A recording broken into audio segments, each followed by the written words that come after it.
السلام علیکم ورحمۃ اللہ وبرکاتہ. کیا حال ہے سب کا؟ نحمده ونصلی علی رسولہ الکریم، اما بعد فاعوذ باللہ من الشیطان الرجیم، بسم اللہ الرحمن الرحیم. رب اشرح لی صدری ویسر لی امری واحلل عقدۃ من لسانی یفقہوا قولی. قرآن مجید میں اللہ سبحانہ وتعالیٰ فرماتے ہیں، یا ایھا الناس قد جاءتکم موعظۃ من ربکم وشفاء لما فی الصدور وہدی ورحمۃ للمؤمنین قل بفضل اللہ وبرحمتہ فبذلک فلیفرحوا ھو خیر مما یجمعون. اے لوگو، بے شک تمہارے پاس تمہارے رب کی طرف سے عظیم نصیحت اور اس کے لیے سراسر شفا جو سینوں میں ہے، یعنی دل کے اندر جو گھٹن اور تنگی اور بیماری ہے، اور ایمان والوں کے لیے سراسر ہدایت اور رحمت آئی ہے. یعنی یہ قرآن شفا بھی ہے، نصیحت بھی ہے، ہدایت بھی ہے، رحمت بھی ہے جو اس پر ایمان لائے. کہہ دیجئے کہ اللہ کے فضل اور اس کی رحمت ہی سے ہے. اسی کے ساتھ پھر لازم ہے کہ وہ خوش ہوں، یعنی اس نعمت کے ملنے پر سب کو خوش ہو جانا چاہیے. یہ اس سے بہتر ہے جو وہ جمع کر رہے ہیں، یعنی باقی لوگ قرآن کے علاوہ جو کچھ سمیٹ رہے ہیں، ان سب چیزوں سے، ان سب نعمتوں سے بہتر یہ قرآن کی نعمت ہے کہ جس کو آپ سمیٹ رہے ہیں. اس پر اطمینان سے، خوشی سے اپنا وقت لگانا چاہیے کہ ہم نفع کا سودا کر رہے ہیں. لیکن یہ کتاب کس لیے آئی ہے؟ کتاب انزلناہ الیک مبارک لیدبروا آیاتہ ولیتذکر اولو الالباب. جو کتاب ہم نے آپ کی طرف نازل کی ہے بڑی برکت والی ہے، تاکہ لوگ اس کی آیات میں غور و فکر کریں اور اہل عقل اس سے سبق حاصل کریں. تو ہمیں اللہ کی کتاب میں غور و فکر کرنا ہے اور اس سے لیسن اخذ کرنے ہیں، عملی نقطے نکالنے ہیں، تاکہ ہمارا عمل، اخلاق، رویہ، معاملہ تبدیل ہو. ابن رجب کہتے ہیں، نفلی اعمال میں سے عظیم عمل جس کے ذریعے انسان اللہ کا تقرب حاصل کر سکتا ہے وہ قرآن کی کثرت سے تلاوت کرنا ہے اور اس کو غور و فکر، تدبر اور خوب سمجھ کر سننا ہے. خباب بن ارت نے کسی آدمی سے کہا، جتنی تمہاری استطاعت ہے اللہ کا قرب حاصل کرو اور خوب جان لو کہ تم ہرگز کسی بھی چیز کے ساتھ اس کا قرب حاصل نہیں کر سکتے جو اس کو اس کے کلام سے بڑھ کر محبوب ہو. یعنی اللہ سبحانہ وتعالیٰ کا قرب قرآن مجید سے ہی حاصل کیا جا سکتا ہے. تو اس لیے ہمیں شوق سے اور محبت سے اس کلام کو پڑھنا چاہیے. اعوذ باللہ من الشیطان الرجیم، بسم اللہ الرحمن الرحیم. لن تنالوا البر حتى تنفقوا مما تحبون وما تنفقوا من شيء فإن الله به عليم. كل الطعام كان حلا لبني إسرائيل إلا ما حرم إسرائيل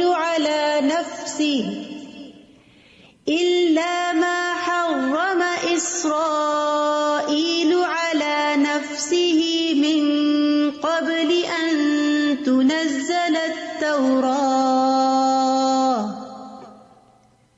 قل فأتوا بالتوراة فاتلوها إن كنتم صادقين. شروع کرتی ہوں اللہ کے نام سے جو بے انتہا مہربان، نہایت رحم فرمانے والا ہے. تم نیکی کو ہرگز نہیں پا سکتے یہاں تک کہ تم اس میں سے خرچ کرو جسے تم پسند کرتے ہو، اور جو چیز بھی تم خرچ کرو گے یقیناً اللہ اسے خوب جاننے والا ہے.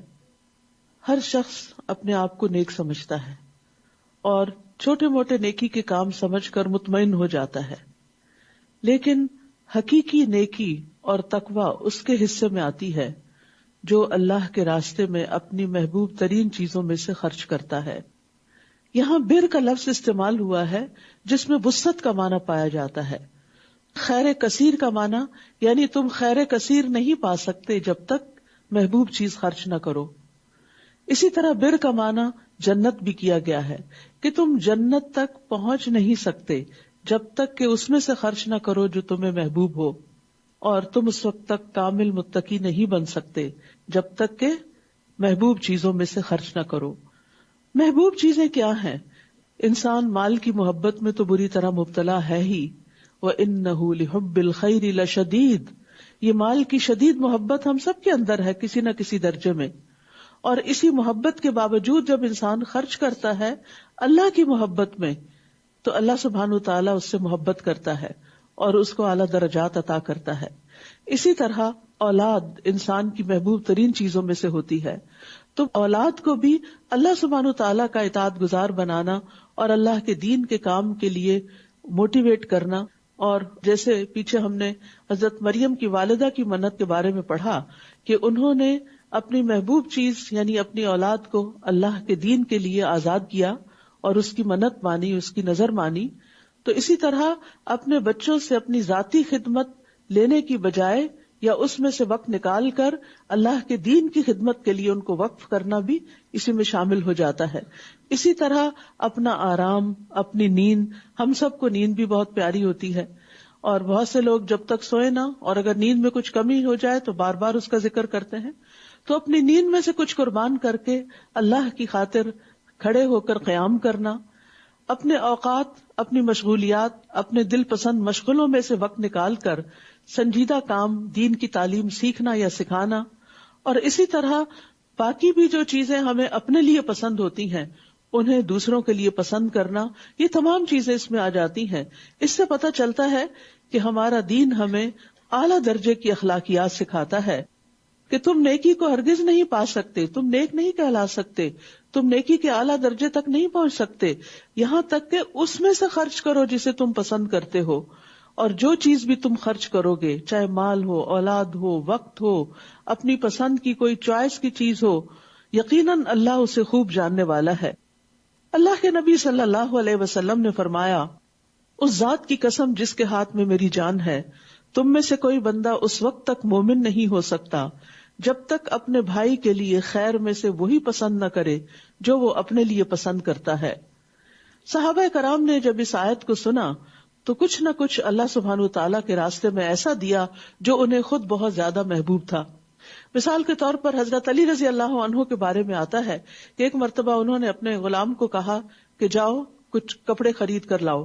اس کو 3 درہم دیے تو وہ 2 جوڑے لے کر آیا، ایک 2 درہم کا تھا اور ایک 1 درہم کا تھا. جب وہ واپس لایا تو انہوں نے اپنے ہاتھ سے دونوں کو چھو کر دیکھا، ان میں سے جو 2 درہم کا تھا اس کی کوالٹی زیادہ اچھی تھی، تو وہ اس کو دیا کہ جاؤ تم ایک نوجوان لڑکے ہو، تم پر یہ زیادہ سوٹ کرے گا اور میرے لیے یہ 1 درہم والا ہی کافی ہے. تو سبحان اللہ، 2 چیزوں میں سے جو چیز اچھی تھی، جو محبوب تھی، جو اپنے دل کو پسند تھی، جو اپنی چاہت تھی، وہ اپنے غلام پر خرچ کر دی، اس کو دے دیا. اسی طرح ابو طلحہ انصاری رضی اللہ عنہ کے بارے میں ہم سب جانتے ہیں اور بارہا یہ واقعہ پڑھ اور سن چکے ہیں کہ انس رضی اللہ عنہ سے مروی ہے کہ نبی صلی اللہ علیہ وسلم ممبر پر تشریف فرما تھے کہ ابو طلحہ نبی صلی اللہ علیہ وسلم کے پاس آئے اور آپ سے پوچھا کہ آپ کی کیا رائے ہے. اللہ عز و جل نے یہ آیت نازل فرمائی ہے، لن تنالوا البر حتى تنفقوا مما تحبون، اور مجھے اپنے سارے مال میں سے میری بیروہا کی زمین سب سے زیادہ محبوب ہے اور میں اس کے ذریعے اللہ عز و جل کا قرب حاصل کرنا چاہتا ہوں. بیروہا کا باغ بہترین کھجوروں پر مشتمل تھا اور اس میں کنواں بھی تھا جس کا پانی بہت میٹھا تھا. نبی صلی اللہ علیہ وسلم اس باغ میں کبھی کبھار تشریف لے جایا کرتے تھے اور اس کا میٹھا پانی پیا کرتے تھے. تو وہ محبوب ترین باغ کے بارے میں نبی صلی اللہ علیہ وسلم سے مشورہ کرتے ہیں کہ میں اس کو اللہ کے راستے میں دینا چاہتا ہوں. تو رسول اللہ صلی اللہ علیہ وسلم نے فرمایا، واہ واہ، بیروہا تو بڑا نفع بخش مال ہے، تم اسے اپنے اقرباء میں تقسیم کر دو. تو انہوں نے اس کو رشتہ داروں کو دے دیا، اپنے چچا زاد اور دیگر لوگوں کو، صرف اور صرف اللہ کی رضا کے لیے خرچ کیا اس کو. تو آپ دیکھیے کہ جب انسان اپنی محبوب چیز کو خرچ کرتا ہے تو وہ تکلیف دہ ضرور ہوتا ہے، لیکن اس تکلیف سے انسان کو جو پھر خوشی حاصل ہوتی، جو اطمینان حاصل ہوتا ہے یعنی وقتی طور پر تکلیف ہوتی ہے لیکن بعد میں اس کا انجام اچھا ہوتا ہے. اس کے برعکس انسان جب اپنے لیے پسندیدہ ترین چیز کا انتخاب کرتا ہے تو وقتی طور پر ہو سکتا ہے کہ اس کو خوشی ہو لیکن بعد میں اس کو ریگریٹس بھی ہوتے ہیں کہ اگر میں یہ اللہ کے پاس جمع کروا دیتا تو زیادہ بہتر تھا، کیونکہ اللہ سبحانہ وتعالیٰ کے ہاں اس کی قیمت مجھے زیادہ ملتی ہے. اسی طرح حضرت عثمان کے بارے میں آتا ہے کہ جب ان کا تجارتی قافلہ مدینہ میں آیا تو جو تاجر حضرات تھے وہ فوراً آ گئے کہ ہم ان سے خرید کر آگے پرچون میں دیتے ہیں. تو انہوں نے کہا کتنی قیمت لگاؤ گے؟ جو بھی بتائی نہیں، اس سے مجھے زیادہ ملتی ہے. پھر مزید وہ دینے کو تیار ہوئے تھے کہ مجھے اس سے بھی زیادہ ملتا ہے، اس سے بھی زیادہ ملتا ہے. تو بہرحال انہوں نے وہ سارا غلہ مسلمانوں میں تقسیم کر دیا کہ اللہ کو میں نے دیا یہ، کیونکہ اللہ سبحانہ وتعالیٰ تو ایک دانے کے بدلے 700 دیتا ہے، تو کوئی تاجر دنیا کا اتنا پروفٹ دے ہی نہیں سکتا تھا. تو صحابہ کرام کی زندگی میں آتا ہے حضرت عمر رضی اللہ عنہ کے بارے میں کہ پسندیدہ ترین مال ان کا خیبر کا وہ حصہ تھا جس پہ بہترین پھل آتا تھا. تو وہ نبی صلی اللہ علیہ وسلم کے پاس آ گئے کہ میں اس کو اللہ کے راستے میں دینا چاہتا ہوں. تو آپ نے فرمایا باغ رکھ لو اور اس کا پھل دے دیا کرو، یعنی پھل بار بار دیتے رہو گے اور اس کا اجر ملتا رہے گا. اسی طرح حضرت عبداللہ بن عمر کی ایک لونڈی تھی جو انہیں بہت ہی محبوب تھی، وہ آزاد کر دی. تو صحابہ جب ایسی آیات سنتے تھے تو اس پر عمل بھی کیا کرتے تھے. اور یہاں اللہ سبحانہ تعالیٰ کی بندوں پر رحمت ہے کہ یہ نہیں کہا کہ جو تمہیں پسند ہے سارا ہی دے دو، بس اتنا مطالبہ کیا مما تحبون، اس میں سے یعنی کچھ دے دو، تھوڑا سا بھی دے دو یا کچھ نہ کچھ دو. اور پھر جو بھی دو گے اللہ کو معلوم ہے، اللہ تعالیٰ اس کا حساب رکھے گا اور اللہ تعالیٰ اس کا بدلہ دے گا. اور جو بدلہ اللہ دے سکتا ہے وہ کوئی بھی نہیں دے سکتا، اس لیے یہ نفع کا ہی سودا ہے. عام طور پر جب ہم خرچ کرتے ہیں تو زائد از ضرورت یا جو ہمیں چاہیے نہیں ہوتا، اس کا یہ مطلب نہیں کہ وہ نہیں دے سکتے. قرآن مجید میں ایک دوسری جگہ اس کے دینے کا بھی حکم آتا ہے کہ جو تمہاری ضرورت سے زائد ہو اس کو دے دو. وہ ایک درجہ ہے دینے کا، لیکن محبوب ترین چیز اللہ کے راستے میں خرچ کرنا بلند ترین درجہ ہے. تو اخلاق کے بھی درجات ہوتے ہیں اور ان میں بلند ترین درجہ اپنی پسند کو دوسرے کی پسند کے تابع کر دینا اور سب سے بڑھ کر اللہ رب العزت کی پسند کے تابع کرنا. کل الطعام کان حلا لبنی اسرائیل الا ما حرم اسرائیل علی نفسہ من قبل ان تنزل التوراۃ قل فأتوا بالتوراۃ فاتلوها ان کنتم صادقین.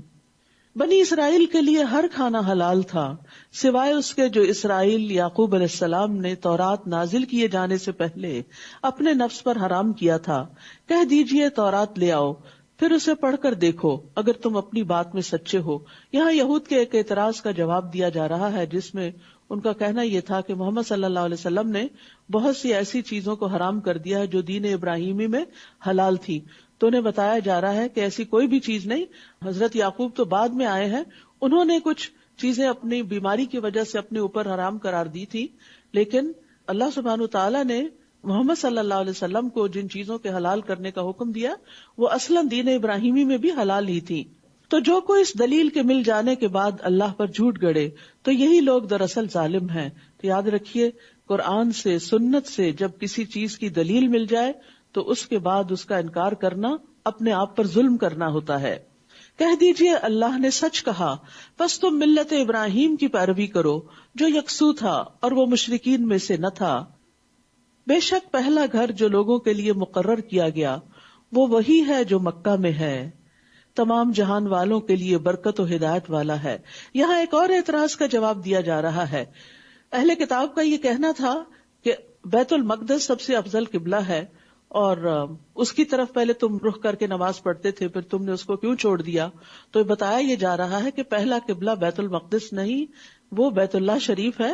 اللہ سبحانہ تعالیٰ نے سب سے پہلے جو گھر مقرر کیا لوگوں کی عبادت کے لیے وہ وہی ہے جو مکہ میں ہے، تمام جہان والوں کے لیے برکت اور ہدایت والا ہے. وہ خطہ بابرکت ہے، وہ گھر بابرکت ہے. اور برکت کا مطلب ہوتا ہے کسی چیز میں اضافہ ہونا. تو آپ ایک نماز یہاں پڑھتے ہیں تو اس کا اجر 10 نمازوں کے برابر ہے، لیکن وہی نماز آپ مکہ میں پڑھتے ہیں، حرم کی حدود کے اندر پڑھتے ہیں تو ایک نماز کا ثواب 1,00,000 کے برابر ہو جاتا ہے. تو کتنی برکت ہوئی ایک نیک عمل کی کتنی برکت ہوئی. اسی طرح جو صدقہ آپ وہاں کرتے ہیں، جو قرآن آپ پڑھتے ہیں، جو طواف آپ کرتے ہیں، جو عمرہ کرتے ہیں، جو حج کرتے ہیں، ان ساری عبادات کا اجر و ثواب کئی گنا زیادہ بڑھ جاتا ہے. اور اس کے علاوہ بھی رزق کی فراوانی، کھانے پینے کی، آپس کی محبتوں کی، اور سب کے ساتھ مل کے جو اجتماعی عبادت ہوتی ہے، اس سے جو دلوں پر ایک اثرات آتے ہیں اور اللہ سبحانہ تعالیٰ کی محبت میں اضافہ ہوتا ہے، وہ دنیا کے کسی دوسرے خطے میں نہیں ہوتا. اس لیے اس کی برکتیں یہاں بتائی گئی. اور یہاں خاص طور پر یہ بتایا گیا کہ سب سے پہلی مسجد زمین پر یہی بنائی گئی. اور پھر یہ کہ عمرہ اور حج کرنا جو ہے وہ فقر اور گناہوں کو دور کرنے والی چیز ہے. رسول اللہ صلی اللہ علیہ وسلم نے فرمایا پے در پے حج اور عمرے کیا کرو، کیونکہ یہ دونوں فقر یعنی محتاجی، غربت اور گناہوں کو اس طرح ختم کر دیتے ہیں جیسے بھٹی لوہے، سونے اور چاندی کے میل کو ختم کر دیتی ہے. یعنی مشقت تو ہوتی ہے، انسان کو خرچ بھی کرنا پڑتا ہے، سفر بھی کرنا پڑتا ہے، انتظار کی لمبی گھڑیاں برداشت کرنی پڑتی ہیں ایئرپورٹس پہ. پہلے زمانے کا سفر گھوڑوں خچروں پر تھا، مشقت والا، تو آج بھی مشقتیں کچھ کم نہیں ہیں. اور پھر وہاں پہنچ کر بھی انسان کو بعض اوقات واش روم کے لیے بہت انتظار کرنا پڑتا ہے، کئی اور مشکلیں ہوتی، لیکن وہاں کی عبادت ورت ہے ان ساری مشکلات کے مقابلے میں. اس لیے انسان کو اپنے دل میں نیت اور خواہش اور ارادہ ضرور رکھنا چاہیے کہ اگر کسی وجہ سے انسان نہیں بھی جا سکتا، نہیں بھی پہنچ سکتا، تو نیت اور ارادے کا اور شوق کا جو اجر ہے اس سے محروم نہ رہے انسان. فیہ آیات بینات مقام ابراہیم ومن دخلہ کان آمنا. اس میں واضح نشانیاں ہیں. مقام ابراہیم ہے جس پہ کھڑے ہو کے ابراہیم علیہ السلام نے کعبہ تعمیر کیا تھا، آپ کے قدموں کے نشان بھی اس پر ہے. اور جو کوئی اس میں داخل ہوا امن والا ہو گیا. سب سے بڑی چیز وہاں جا کر سکون، اطمینان قلب اور راحت نصیب ہوتی ہے، جو اللہ کے گھر کو دیکھ دیکھ کر آنکھیں ٹھنڈی ہوتی رہتی ہیں، اور طواف کر کر کے انسان کے اندر اللہ سے قرب کا احساس بڑھتا چلا جاتا ہے. اور اللہ ہی کے لیے ان لوگوں پر بیت اللہ کا حج فرض ہے جو اس کی طرف جانے کی استطاعت رکھتے ہوں، یعنی حج صاحب استطاعت پہ فرض ہے. اور جو کوئی اس کا انکار کرے تو یقیناً اللہ تمام جہان والوں سے بہت بے نیاز ہے. قُلْ يَا أَهْلَ الْكِتَابِ لِمَ تَكْفُرُونَ بِآيَاتِ اللَّهِ وَاللَّهُ شَهِيدٌ عَلَى مَا تَعْمَلُونَ. کہہ دیجئے اے اہل کتاب، تم اللہ کی آیات کا کیوں انکار کرتے ہو، حالانکہ جو تم عمل کرتے ہو اللہ اس پر خوب گواہ ہے. یعنی اللہ سبحانہ وتعالیٰ تمہارے اعمال کو دیکھ رہا ہے، لہذا اللہ کے احکامات، اللہ سبحانہ وتعالیٰ کی آیات کا انکار مت کرو. قُلْ يَا أَهْلَ الْكِتَابِ لِمَ تَصُدُّونَ عَنْ سَبِيلِ اللَّهِ. کہہ دیجئے اے اہل کتاب، تم اللہ کے راستے سے اس شخص کو کیوں روکتے ہو جو ایمان لے آیا، اور تم اس میں ٹیڑھا پن تلاش کرتے ہو حالانکہ تم گواہ ہو، اور اللہ اس سے ہرگز غافل نہیں جو عمل تم کرتے ہو. اے لوگو جو ایمان لائے ہو، اگر تم اہل کتاب کے ایک گروہ کی اطاعت کرو گے تو وہ تمہیں مرتد بنا دیں گے، تمہارے ایمان لانے کے بعد کافر بنا دیں گے. اور تم کیسے کفر کر سکتے ہو حالانکہ تم پر اللہ کی آیات پڑھی جاتی ہیں اور تم میں اس کا رسول بھی موجود ہے. اور جو کوئی اللہ کے دین کو مضبوط تھام لے گا تو یقیناً وہ سیدھی راہ کی طرف ہدایت دے دیا گیا. تو اس میں آپ دیکھیے کہ رسول اللہ صلی اللہ علیہ وسلم چونکہ مدینہ میں تھے، اور مدینہ میں منافقین بھی تھے، اہل کتاب بھی تھے، اور ان لوگوں کی مسلمانوں کے ساتھ ایک ضد تھی، دشمنی تھی، ہٹ دھرمی تھی. لہذا ان کی چاہت یہ تھی کہ مسلمان اپنے دین کو چھوڑ دیں، لیکن اللہ کے رسول موجود تھے، ان کی پریزنس اور ان کی دی ہوئی تعلیم، اور پھر خاص طور پر قرآن کی آیات، یہ ایسی چیز تھی جو مسلمانوں کی استقامت کا باعث تھی. آج بھی اگر ہم خود اور اپنی اولاد کو دین پر استقامت دینا چاہتے ہیں تو اس کے لیے ضروری ہے کہ قرآن کے ساتھ ہمیشہ کا سفر جاری رکھیں، استقامت کے ساتھ قرآن مجید کی تلاوت بھی کرتے رہیں اور اس پر عمل بھی کرتے رہیں، اس میں غور و فکر بھی کرتے رہیں، تو انشاءاللہ حق پر، ہدایت پر قائم رہے گے. کوئی بھی شخص دین اسلام سے صرف اس وقت دور جاتا ہے جب وہ دین اسلام کی سمجھ نہیں رکھتا، جب وہ اللہ تعالیٰ کی آیات کی حکمتوں کو اور مصلحتوں کو سمجھتا نہیں. پھر فرمایا یا ایھا الذین آمنوا اتقوا اللہ حق تقاتہ ولا تموتن الا وانتم مسلمون. اے لوگو جو ایمان لائے ہو، اللہ سے ڈرو جیسا اس سے ڈرنے کا حق ہے، اور تمہیں ہرگز موت نہ آئے مگر اس حال میں کہ تم مسلمان ہو. اسلام کی حالت میں دنیا سے رخصت ہونا، اور اسی کی دعا کرنی چاہیے، اور یہ کثرت سے پڑھنا چاہیے کہ یا اللہ مرتے وقت کلمہ لا الہ الا اللہ نصیب کرنا، کیونکہ خوشخبری ہے اس شخص کے لیے کہ جس کا آخری کلام لا الہ الا اللہ ہوگا وہ جنت میں داخل ہوگا، اس کو بخش دیا جائے گا. اور یہ سعادت اسی کو نصیب ہوتی ہے جو دنیا میں لا الہ الا اللہ پر پورا یقین رکھتا ہو اور اس کا ورد بھی کرتا رہے. تو یہاں ایمان والوں کو ایک حکم دیا جا رہا ہے، اور وہ کیا کہ اللہ سے ڈرو جیسا کہ ڈرنے کا حق ہے. اس کا مطلب کیا ہے؟ ڈرنے کا حق ہے. اس کا یہ مطلب نہیں کہ خوف زدہ ہو کے سب کام کاج چھوڑ کے ڈپریشن میں مبتلا ہو کے اور دنیا سے کنارہ کش ہو کے بیٹھ جاؤ اور کہو کہ مجھے تو بس اللہ سے ڈر لگتا ہے اس لیے میں تو کسی سے ملتی ہی نہیں، مجھے اللہ سے ڈر لگتا ہے اس لیے میں نے جاب چھوڑ دی ہے، مجھے اللہ سے ڈر لگتا ہے اس لیے میں شادی نہیں کروں گی، مجھے اللہ سے ڈر لگتا ہے اس لیے میں بچے پیدا نہیں کروں. یہ ڈر نہیں ہے. ترک دنیا اللہ کا ڈر نہیں ہے. دنیا میں رہتے ہوئے اللہ کے حکم کے مطابق دنیا کے کام کاج کرنا یہ اللہ کا ڈر ہے.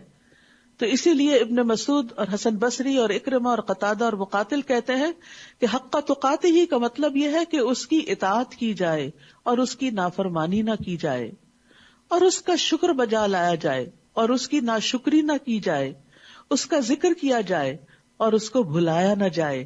یہ ہے حق تقاتہ ہی کہ جہاں کہیں بھی ہو اس کو یاد رکھو، یعنی ہر جگہ اللہ کا تقوی ہو. رسول اللہ صلی اللہ علیہ وسلم نے فرمایا اتق اللہ حیث ما کنت، تم جہاں کہیں بھی ہو اللہ سے ڈرتے رہو. واعتصموا بحبل اللہ جميعا ولا تفرقوا واذكروا نعمت اللہ علیکم اذ کنتم اعداء فألف بین قلوبکم فاصبحتم بنعمتہ اخوانا. اور تم سب کے سب اللہ کی رسی کو مضبوطی سے تھام لو. تم سب کے سب اللہ کی رسی کو. کیا ہے یہ اللہ کی رسی؟ حدیث میں آتا ہے رسول اللہ صلی اللہ علیہ وسلم نے فرمایا اللہ کی کتاب ہی اللہ کی وہ رسی ہے جو آسمان سے زمین تک لٹکی ہوئی ہے، یعنی اس کو تھام لو، قرآن کو مضبوطی سے پکڑ لو، زندگی اس کے ساتھ گزارو.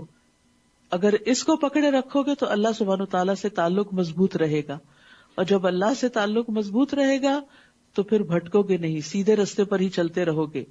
اور یہاں پر صرف یہ نہیں کہا گیا کہ اللہ کی رسی پکڑ لو، یہ کہا گیا جمیعاً، سب مل کے تھامو، اکٹھے ہو کر.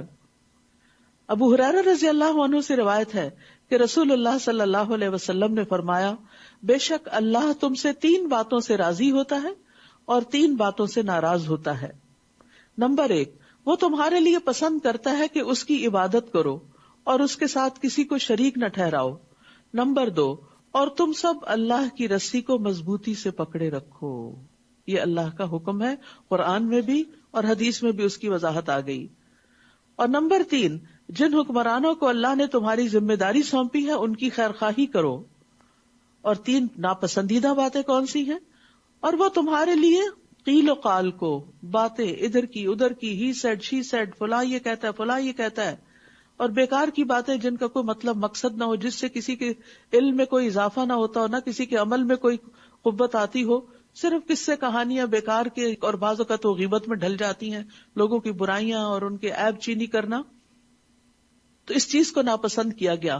اور نمبر 2، کثرت سوال کو، یعنی کسی نے ایک مسئلہ بتایا، اس پہ ایک اور سوال کر دیا، اس پہ ایک اور کر دیا، جیسے بنی اسرائیل نے بہت سوال کیے تھے. اور نمبر 3، مال ضائع کرنے کو اللہ تعالیٰ ناپسند کرتا ہے. ضرورت کی جگہوں پر تو مال خرچ کرنا چاہیے لیکن اسراف نہیں کرنا چاہیے. اور اسی طرح چاہے کھانے کا معاملہ ہو یا دیگر نفع مند چیزیں ہوں، ان کو بیکار میں پھینکتے نہیں چلے جانا چاہیے، ان سے یا خود فائدہ اٹھانا چاہیے یا کسی دوسرے کو اٹھانے دینا چاہیے. تو مال ضائع کرنا ناپسندیدہ ہے. اور پھر یہاں خاص طور پر جس چیز کا حکم دیا جا رہا ہے وہ یہ کہ آپس میں جڑے رہو، دلوں کا اتحاد ہو. فرمایا بے شک مومن دوسرے مومن کے لیے عمارت کی طرح ہوتا ہے، اس کا ایک حصہ دوسرے حصے کو قوت پہنچاتا ہے. اور آپ نے اپنے ہاتھ کی انگلیوں کو دوسرے ہاتھ کی انگلیوں میں داخل کر کے دکھایا، یعنی جس طرح انگلیاں انگلیوں میں چلی جاتی ہیں تو مضبوط گرپ آ جاتی ہے، اسی طرح جب مومن کے ساتھ جڑتا ہے تو دیوار کی طرح جس کی ایک برک دوسرے کے ساتھ لگی ہوئی ہوتی ہے، اس سے بڑی بڑی عمارتیں کھڑی ہو جاتی ہیں اور بہت بڑے بڑے کام اس سے لیے جا سکتے ہیں. لیکن اگر وہی اینٹیں بکھری ہوئی ہوں تو وہ اینٹوں کا ڈھیر بیکار ہوتا ہے، کوڑا کباڑ ہوتا ہے. تو اگر مسلمان آپس میں آرگنائزڈ بھی، کیونکہ اینٹیں باہم نہیں جڑ کے دیوار بنتی جب تک آرگنائزڈ نہ ہو، جب تک ڈسپلن نہ ہو، اور اسی طرح جب تک ایک دوسرے کے ساتھ جڑے ہوئے نہ ہو، اور یہ جڑنا صرف ظاہری نہ ہو بلکہ دلوں کا جڑنا بھی ہو. تو یہاں پر فرمایا اور اللہ کی رسی کو سب مل کر مضبوطی سے تھام لو اور فرقہ فرقہ مت بنو. کیونکہ جب چھوٹی موٹی بات پر اختلاف ہوتا ہے تو لوگوں میں پارٹی بازی شروع ہو جاتی اور پھر وہ مخالفت میں تبدیل ہو جاتا ہے، اور وہ سلسلہ نہ روکے تو پھر ایک دوسرے کے ساتھ جنگ و جدل اور قتال بھی شروع ہو جاتے ہیں. اور اپنے اوپر اللہ کی نعمت کو یاد کرو. جب تم آپس میں دشمن تھے، یعنی اسلام کے آنے سے پہلے، تو اس نے تمہارے دلوں میں محبت ڈال دی. یہ محبت اسلام کی وجہ سے تھی، تو تم اس کی نعمت سے بھائی بھائی بن گئے. یعنی تمہیں خونی رشتوں سے زیادہ محبوب ہو گئے وہ لوگ جو دین کے رشتے میں تم سے بندھے، اور تم آگ کے گڑھے کے کنارے پر تھے، یعنی اس دین سے پہلے، تو اس نے تمہیں اس سے بچا لیا. اسی طرح اللہ تمہارے لیے اپنی آیات کو کھول کر بیان کرتا ہے تاکہ تم ہدایت پا جاؤ. پھر ایک اور حکم، وَلْتَكُمْ مِنْكُمْ أُمَّةٌ يَدْعُونَ إِلَى الْخَيْرِ، اور تم میں ضرور ایک ایسا گروہ ہونا چاہیے جو لوگوں کو خیر کی طرف بلائے، ہدایت کی طرف بلائے، نیکی کے کاموں کی طرف بلائے. یعنی ایک گروہ کا تو کام ہی یہ ہو، مسلمانوں کے اندر ایک جماعت تو ایسی رہے کہ جو لوگوں کی رہنمائی کرتی رہے کہ نیکی کے اور بھلائی کے کام کون کون سے ہیں، اور وہ اس نیکی کی طرف چلتے بڑھتے رہیں. نیکی کا حکم دے، وَيَأْمُرُونَ بِالْمَعْرُوفِ وَيَنْهَوْنَ عَنِ الْمُنْكَرِ، اور برائی سے روکے، اور یہی وہ لوگ ہیں جو فلاح پانے والے ہیں. سبحان اللہ. یعنی ایسے گروہ کے لوگ جو یہ تین کام کرتے ہیں، خیر کی دعوت، امر بالمعروف اور نہی عن المنکر، یہ کامیاب ہونے والے لوگ ہیں. وَلَا تَكُونُوا كَالَّذِينَ تَفَرَّقُوا، اور تم ان لوگوں کی طرح نہ ہو جانا جو فرقہ فرقہ بن گئے اور انہوں نے واضح دلائل آ جانے کے بعد اختلاف کیا. اور یہی وہ لوگ ہیں جن کے لیے بہت بڑا عذاب ہے. جس دن کچھ چہرے روشن ہوں گے اور کچھ چہرے سیاہ ہوں گے، تو جن لوگوں کے چہرے سیاہ ہوں گے ان سے کہا جائے گا کیا تم اپنے ایمان لانے کے بعد کفر میں مبتلا ہو گئے؟ تو چکھو عذاب کا مزہ اس وجہ سے کہ تم کفر کرتے تھے. وَأَمَّا الَّذِينَ ابْيَضَّتْ وُجُوهُهُمْ فَفِي رَحْمَةِ اللَّهِ هُمْ فِيهَا خَالِدُونَ، اور رہے وہ لوگ جن کے چہرے روشن ہوں گے تو وہ اللہ کی رحمت میں ہوں گے جس میں وہ ہمیشہ رہنے والے ہیں. یہ اللہ کی آیات ہیں جنہیں ہم آپ پر حق کے ساتھ پڑھ رہے ہیں، یعنی بالکل ٹھیک ٹھیک ہیں، سچی باتیں ہیں، اور اللہ جہان والوں کے ساتھ کسی ظلم کا ارادہ نہیں رکھتا. وَلِلَّهِ مَا فِي السَّمَاوَاتِ وَمَا فِي الْأَرْضِ وَإِلَى اللَّهِ تُرْجَعُ الْأُمُورُ، اور اللہ ہی کے لیے ہے جو کچھ آسمانوں میں ہے اور جو کچھ زمین میں ہے، اور اللہ ہی کی طرف سب معاملات لوٹائے جاتے ہیں. كُنتُمْ خَيْرَ أُمَّةٍ، تم بہترین امت ہو. امت محمد صلی اللہ علیہ وسلم کو اللہ سبحانہ وتعالی بہترین امت قرار دے رہے ہیں. اخرجت للناس، جو لوگوں کے لیے نکالی گئی ہے. پیغمبروں کی آمد کا سلسلہ ختم ہو چکا ہے، اس کے بعد پیغمبروں والا کام یعنی لوگوں کو نیکی کی طرف بلانا، اللہ کی طرف بلانا، خیر کے کاموں کی طرف بلانا، اب یہ اس امت کی ذمہ داری ہے. امت کا ایک تو ہراول دستہ ہے جو ایک گروہ کی شکل میں باقاعدہ ایک منصوبہ بندی اور پلاننگ کے ساتھ دین کی دعوت کا کام کرے، لیکن اس کے بعد ہر امتی اپنی اپنی جگہ، چاہے وہ بزنس میں ہے، چاہے وہ جاب میں ہے، چاہے وہ ٹیچنگ میں، کوئی بھی کسی بھی قسم کا کر رہا ہے، چاہے وہ مرد ہے یا عورت ہے یا بچے ہیں یا جوان ہیں، وہ سب اللہ سبحانہ وتعالیٰ کے دین کے داعی ہیں، اس کے ریپریزنٹیٹیو ہیں.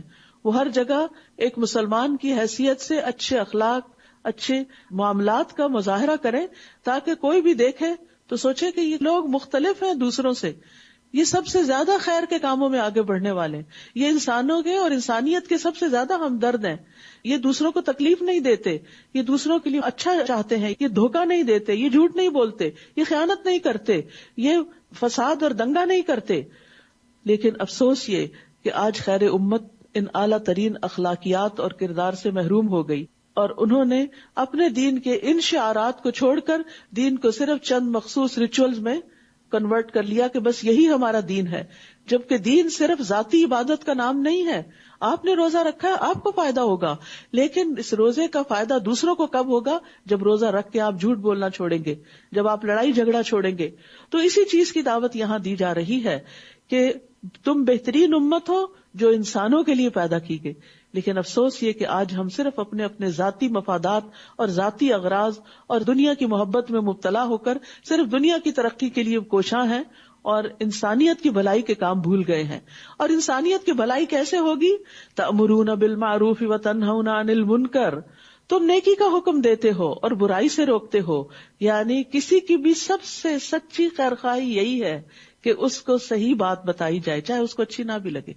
کیونکہ اگر اس سے حق چھپا لیا گیا اور وہ لا علمی میں غلط کام کرتا رہا تو آپ نے تو اس کے ساتھ بڑا ظلم کر دیا. اگر آپ اس کو وقت پر بتاتے تو وہ اس غلط چیز کو چھوڑ دیتا. لیکن بعض اوقات ہم مربت کے مارے، بعض اوقات اس لیے کہ اگر ہم نے بتایا تو یہ مجھ سے ناراض ہو جائے گا، تو ہم دوسرے کو صحیح بات نہیں بتاتے. وقتی طور پہ بعض اوقات دوسرا ناراض بھی ہو لیکن بعد میں آپ کا شکریہ بھی ادا کرے گا کہ آپ نے مجھے بر وقت ایک اچھی نصیحت کی تھی. تو یہاں پر کیا ہے کہ تم نیکی کا حکم دیتے ہو اور برائی سے روکتے ہو، کیونکہ برائی کے اندر بھی ایک خاص قسم کی اٹریکشن ہوتی ہے. شیطان برے کاموں کو مزین بنا دیتا ہے، خوبصورت بنا دیتا ہے اور آسان بھی ہوتا ہے کیونکہ اس میں کوئی خاص رکاوٹیں نہیں ہوتی. لیکن نیکی کے کام میں نفس بھی حائل ہو رہا ہے، شیطان بھی، لوگ بھی، طرح طرح کی رکاوٹیں آتی ہیں، تو اس کا کرنا مشکل ہوتا ہے. تو اس لیے تم نیکی کا حکم دیتے ہو اور برائی سے روکتے ہو تاکہ لوگ برے انجام سے بچ سکے. وَتُؤْمِنُونَ بِاللَّهِ، اور تم اللہ پر ایمان رکھتے ہو. یہاں پر آپ دیکھیے امر بالمعروف پہلے اور ایمان کا ذکر بعد میں کیا گیا ہے، کیونکہ ایمان کی تکمیل ہی ان دو صفات کے ساتھ ہوتی ہے. وَلَوْ آمَنَ أَهْلُ الْكِتَابِ لَكَانَ خَيْرًا لَهُمْ، اگر اہل کتاب ایمان لاتے تو ان کے حق میں بہتر ہوتا. مِنْهُمُ الْمُؤْمِنُونَ وَأَكْثَرُهُمُ الْفَاسِقُونَ، ان میں سے کچھ تو مومن ہیں مگر ان کی اکثریت فاسق ہے. یہاں پر یہ جو دو لفظ معروف اور منکر استعمال ہوئے ہیں ان کو بھی سمجھنا ضروری ہے. معروف کہتے ہیں ہر وہ کام جس کا کرنا معلوم ہو سب کے سامنے اور وہ اچھا اور بہتر سمجھا جاتا ہو، یعنی انسان کی فطرت اور عقل بھی اس کو صحیح قرار دیتی ہو اور ایمان والوں کے نزدیک وہ کام برا نہ سمجھا جاتا ہو. یہ معروف ہوتا ہے. اسی لیے اللہ کی اطاعت کو معروف کا نام دیا گیا.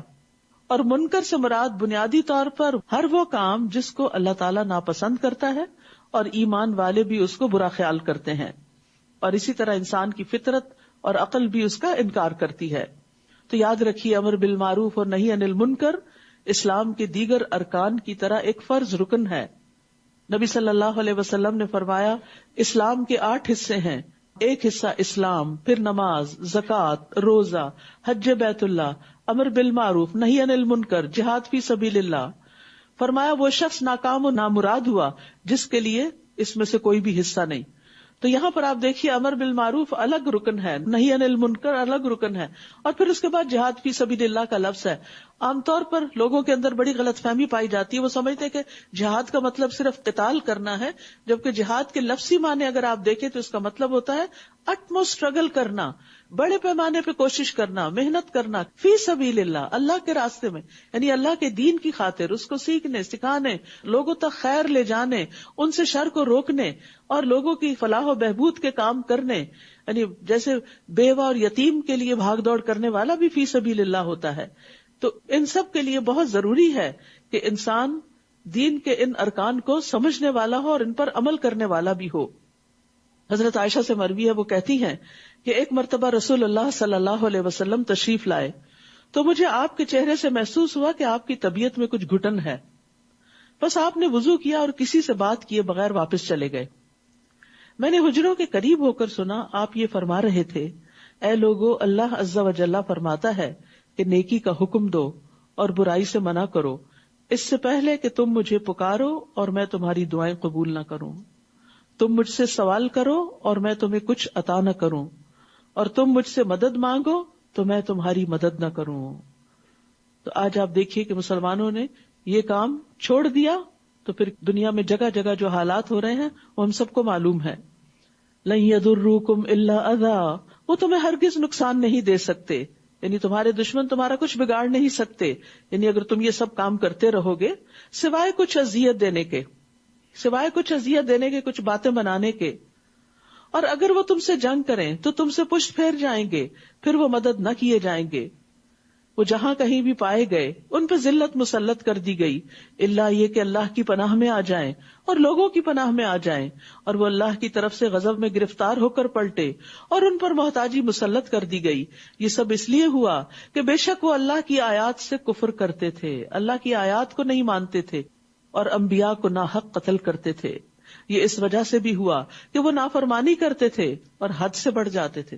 تو جب کوئی قوم حد سے بڑھ جاتی ہے گناہوں میں تو پھر اللہ کا عذاب آتا ہے۔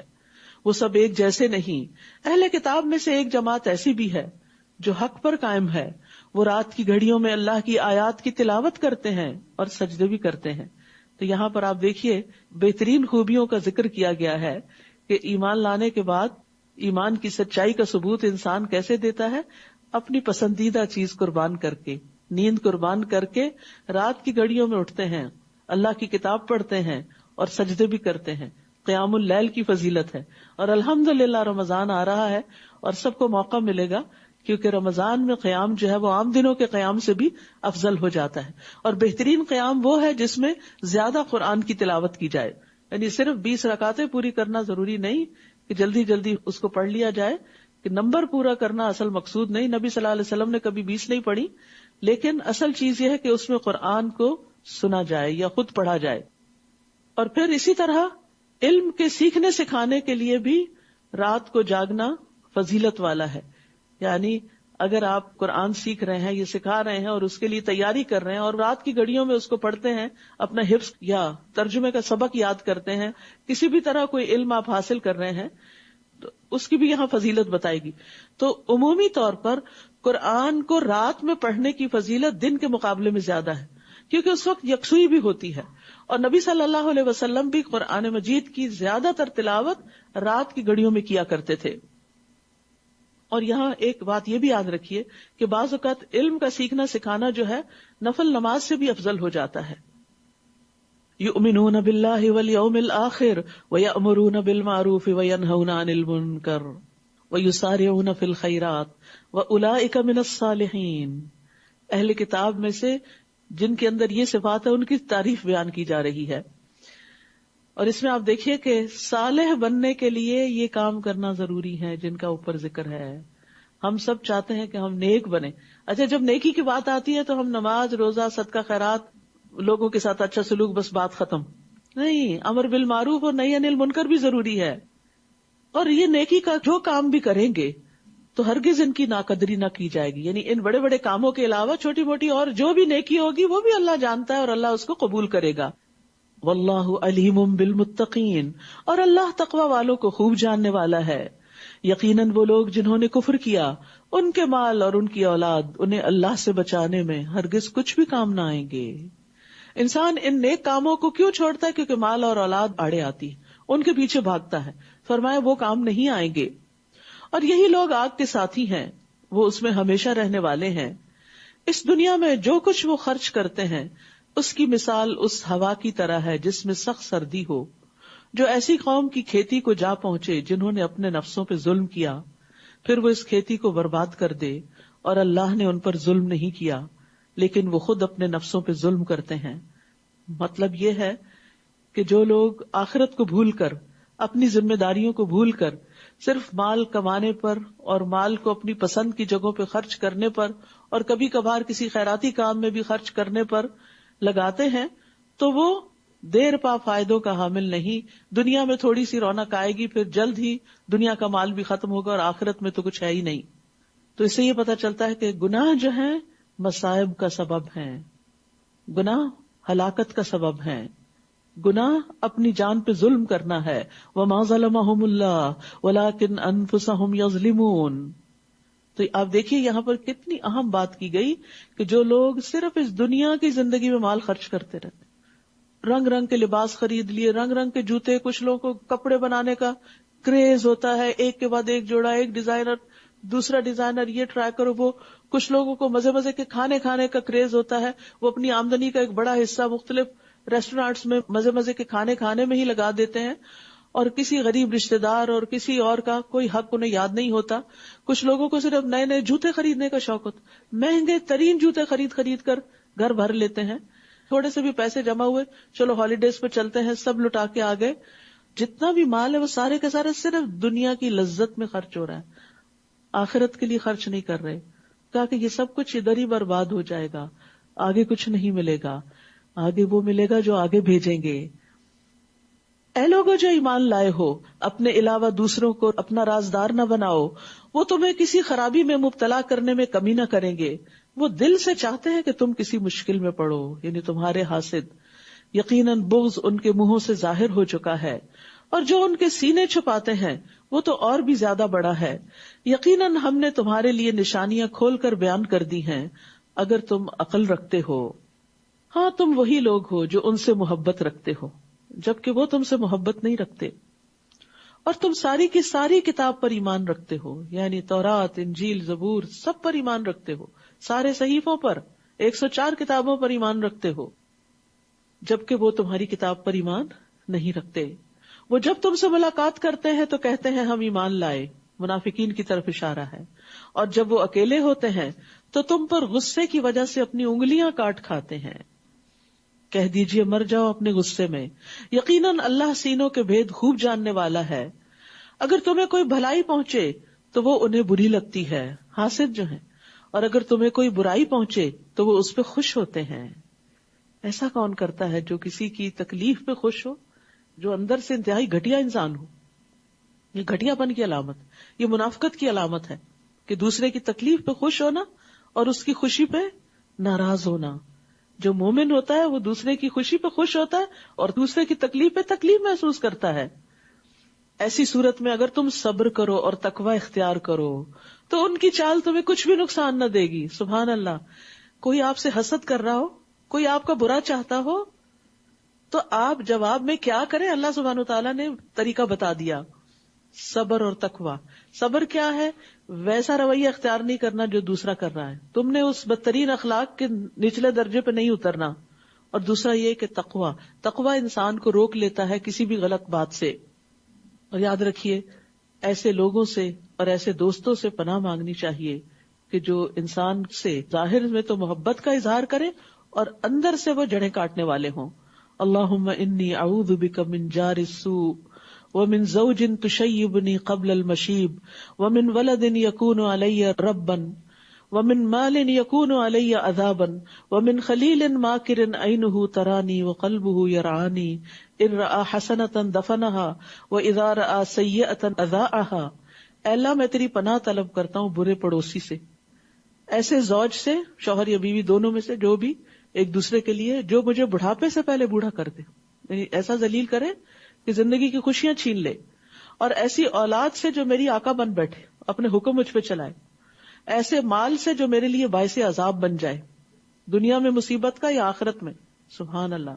اور ایسے چال باز دوست سے جس کی آنکھیں مجھے دیکھ رہی ہوں اور اس کا دل میری نگرانی کرتا ہو، اندر اندر وہ چیک کرتا ہو کہ کیا آیا اس کے پاس، کہاں گیا، کیا کر رہا ہے، اس کو کیا مل رہا ہے، کوئی نقصان ہو رہا ہے یا نہیں اس کا، تاکہ خوش ہو سکے. اگر وہ کوئی نیکی کی بات دیکھے تو اس کو دبا دے، کہیں ذکر ہی نہ کرے، اور اگر کوئی برائی کی بات دیکھے تو اس کو پھیلا دے سب میں. یہ کیسی دوستی ہے؟ کتنی خوبصورت دعا ہے، ہم سب کو پڑھنی چاہیے، کیونکہ عموماً لوگوں کو قریب کے لوگوں سے ایسی شکایات ہوتی ہیں. وَإِن تَصْبِرُوا وَتَتَّقُوا لَا يَضُرُّكُمْ كَيْدُهُمْ شَيْئًا. کوئی کتنی بھی چالیں چلے، اگر تمہارا کردار مضبوط ہے، تمہارے اندر صبر اور تقوی ہے، تو کوئی تمہیں نقصان نہیں دے سکتا. کامیابی کی کنجی بتا دی گئی. اب جنگ احد کا تذکرہ ہے. وَإِذْ غَدَوْتَ مِنْ أَهْلِكَ تُبَوِّئُ الْمُؤْمِنِينَ مَقَاعِدَ لِلْقِتَالِ وَاللَّهُ سَمِيعٌ عَلِيمٌ. اور وہ وقت بھی یاد کریں جب آپ صبح سویرے اپنے گھر والوں سے احد کی طرف نکلے تھے. صبح سویرے کام کے لیے نکلنا یہ نبی صلی اللہ علیہ وسلم کا طریقہ تھا. آج ہم نے وہ چھوڑ دیا اور کامیاب قوموں نے اختیار کر لیا. آپ جنگ کے لیے مومنوں کو مورچوں پر متعین کر رہے تھے، یعنی ہر ایک کو اس کی جگہ پر مقرر کر رہے تھے. اور اللہ خوب سننے والا ہے، خوب جاننے والا. یہ تو سب کام ہو رہے تھے تو سننے والا کیا، یعنی ساتھ ساتھ آپ اللہ کو یاد کر رہے تھے، دعائیں مانگ رہے تھے، تو اللہ تعالیٰ ان کو سن رہا تھا. جب تم میں سے دو گروہوں نے ہمت ہارنے کا ارادہ کیا اور اللہ ان دونوں کا مددگار تھا، اور اللہ ہی پر مومنوں کو توکل کرنا چاہیے. ہوا یہ تھا کہ جب مسلمان جنگ کے لیے احد کی طرف نکلے تو راستے میں عبداللہ بن ابی اپنے 300 لوگوں کو لے کے الگ ہو گیا، تو باقی 700 رہ گئے، اور دشمن کے مقابلے میں یہ تعداد تھوڑی تھی. مخلص مسلمان بھی پریشان ہوئے اور کچھ لوگوں نے ہمت ہار دی. انہوں نے سوچا اب تو جنگ کے لیے نکلنے کا کوئی فائدہ نہیں، اب تو شکست سامنے نظر آ رہی ہے. تو انہوں نے جب دل چھوٹا کیا تو اللہ سبحانہ وتعالیٰ نے ان کا دل بڑھا دیا، مضبوط کر دیا. لیکن ان کے دل کا حال یہاں بیان بھی کر دیا. تم نے ہمت کیوں ہاری، حالانکہ یقینی طور پر اللہ بدر میں تمہاری مدد کر چکا تھا جبکہ تم اس وقت کمزور تھے. بس اللہ کا تقوی اختیار کرو تاکہ تم شکر ادا کر سکو. یعنی اگر اس وقت اللہ نے کم اسباب کے ساتھ مدد کی تو اللہ اب بھی کم اسباب کے ساتھ مدد کر سکتا ہے. اصل مدد اللہ کی طرف سے آتی ہے. مومن صرف اسباب پہ بھروسہ نہیں کرتا، اسباب اختیار کرتا ہے. بھروسہ اور توکل اس کا اللہ پر ہوتا ہے. دعائیں وہ اللہ سے مانگ رہا ہوتا ہے، کوشش کے ساتھ اللہ سبحانہ تعالیٰ کی طرف راغب رہتا ہے. جب آپ مومنوں سے کہہ رہے تھے کیا تمہیں یہ خوشخبری کافی نہیں کہ تمہارا رب اتارے ہوئے 3000 فرشتوں سے تمہاری مدد کرے؟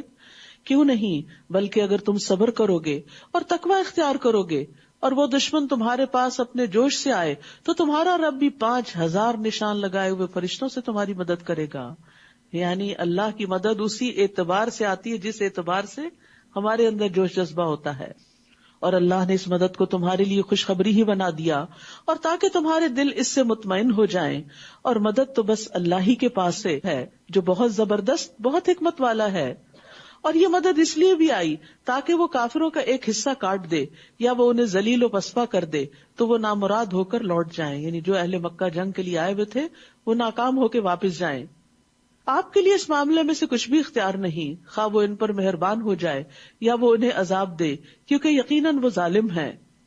یعنی جنگ احد میں جب بھگدڑ مچی نبی صلی اللہ علیہ وسلم کے حکم کی خلاف ورزی کی وجہ سے، تو اس پر دشمنوں نے جو پیچھے سے اچانک حملہ کیا، نبی صلی اللہ علیہ وسلم کو بھی گھیرے میں لیا، اور آپ پر جو وار ہوا اس سے آپ کا رباعی دانت ٹوٹا، آپ کے سر میں زخم لگا.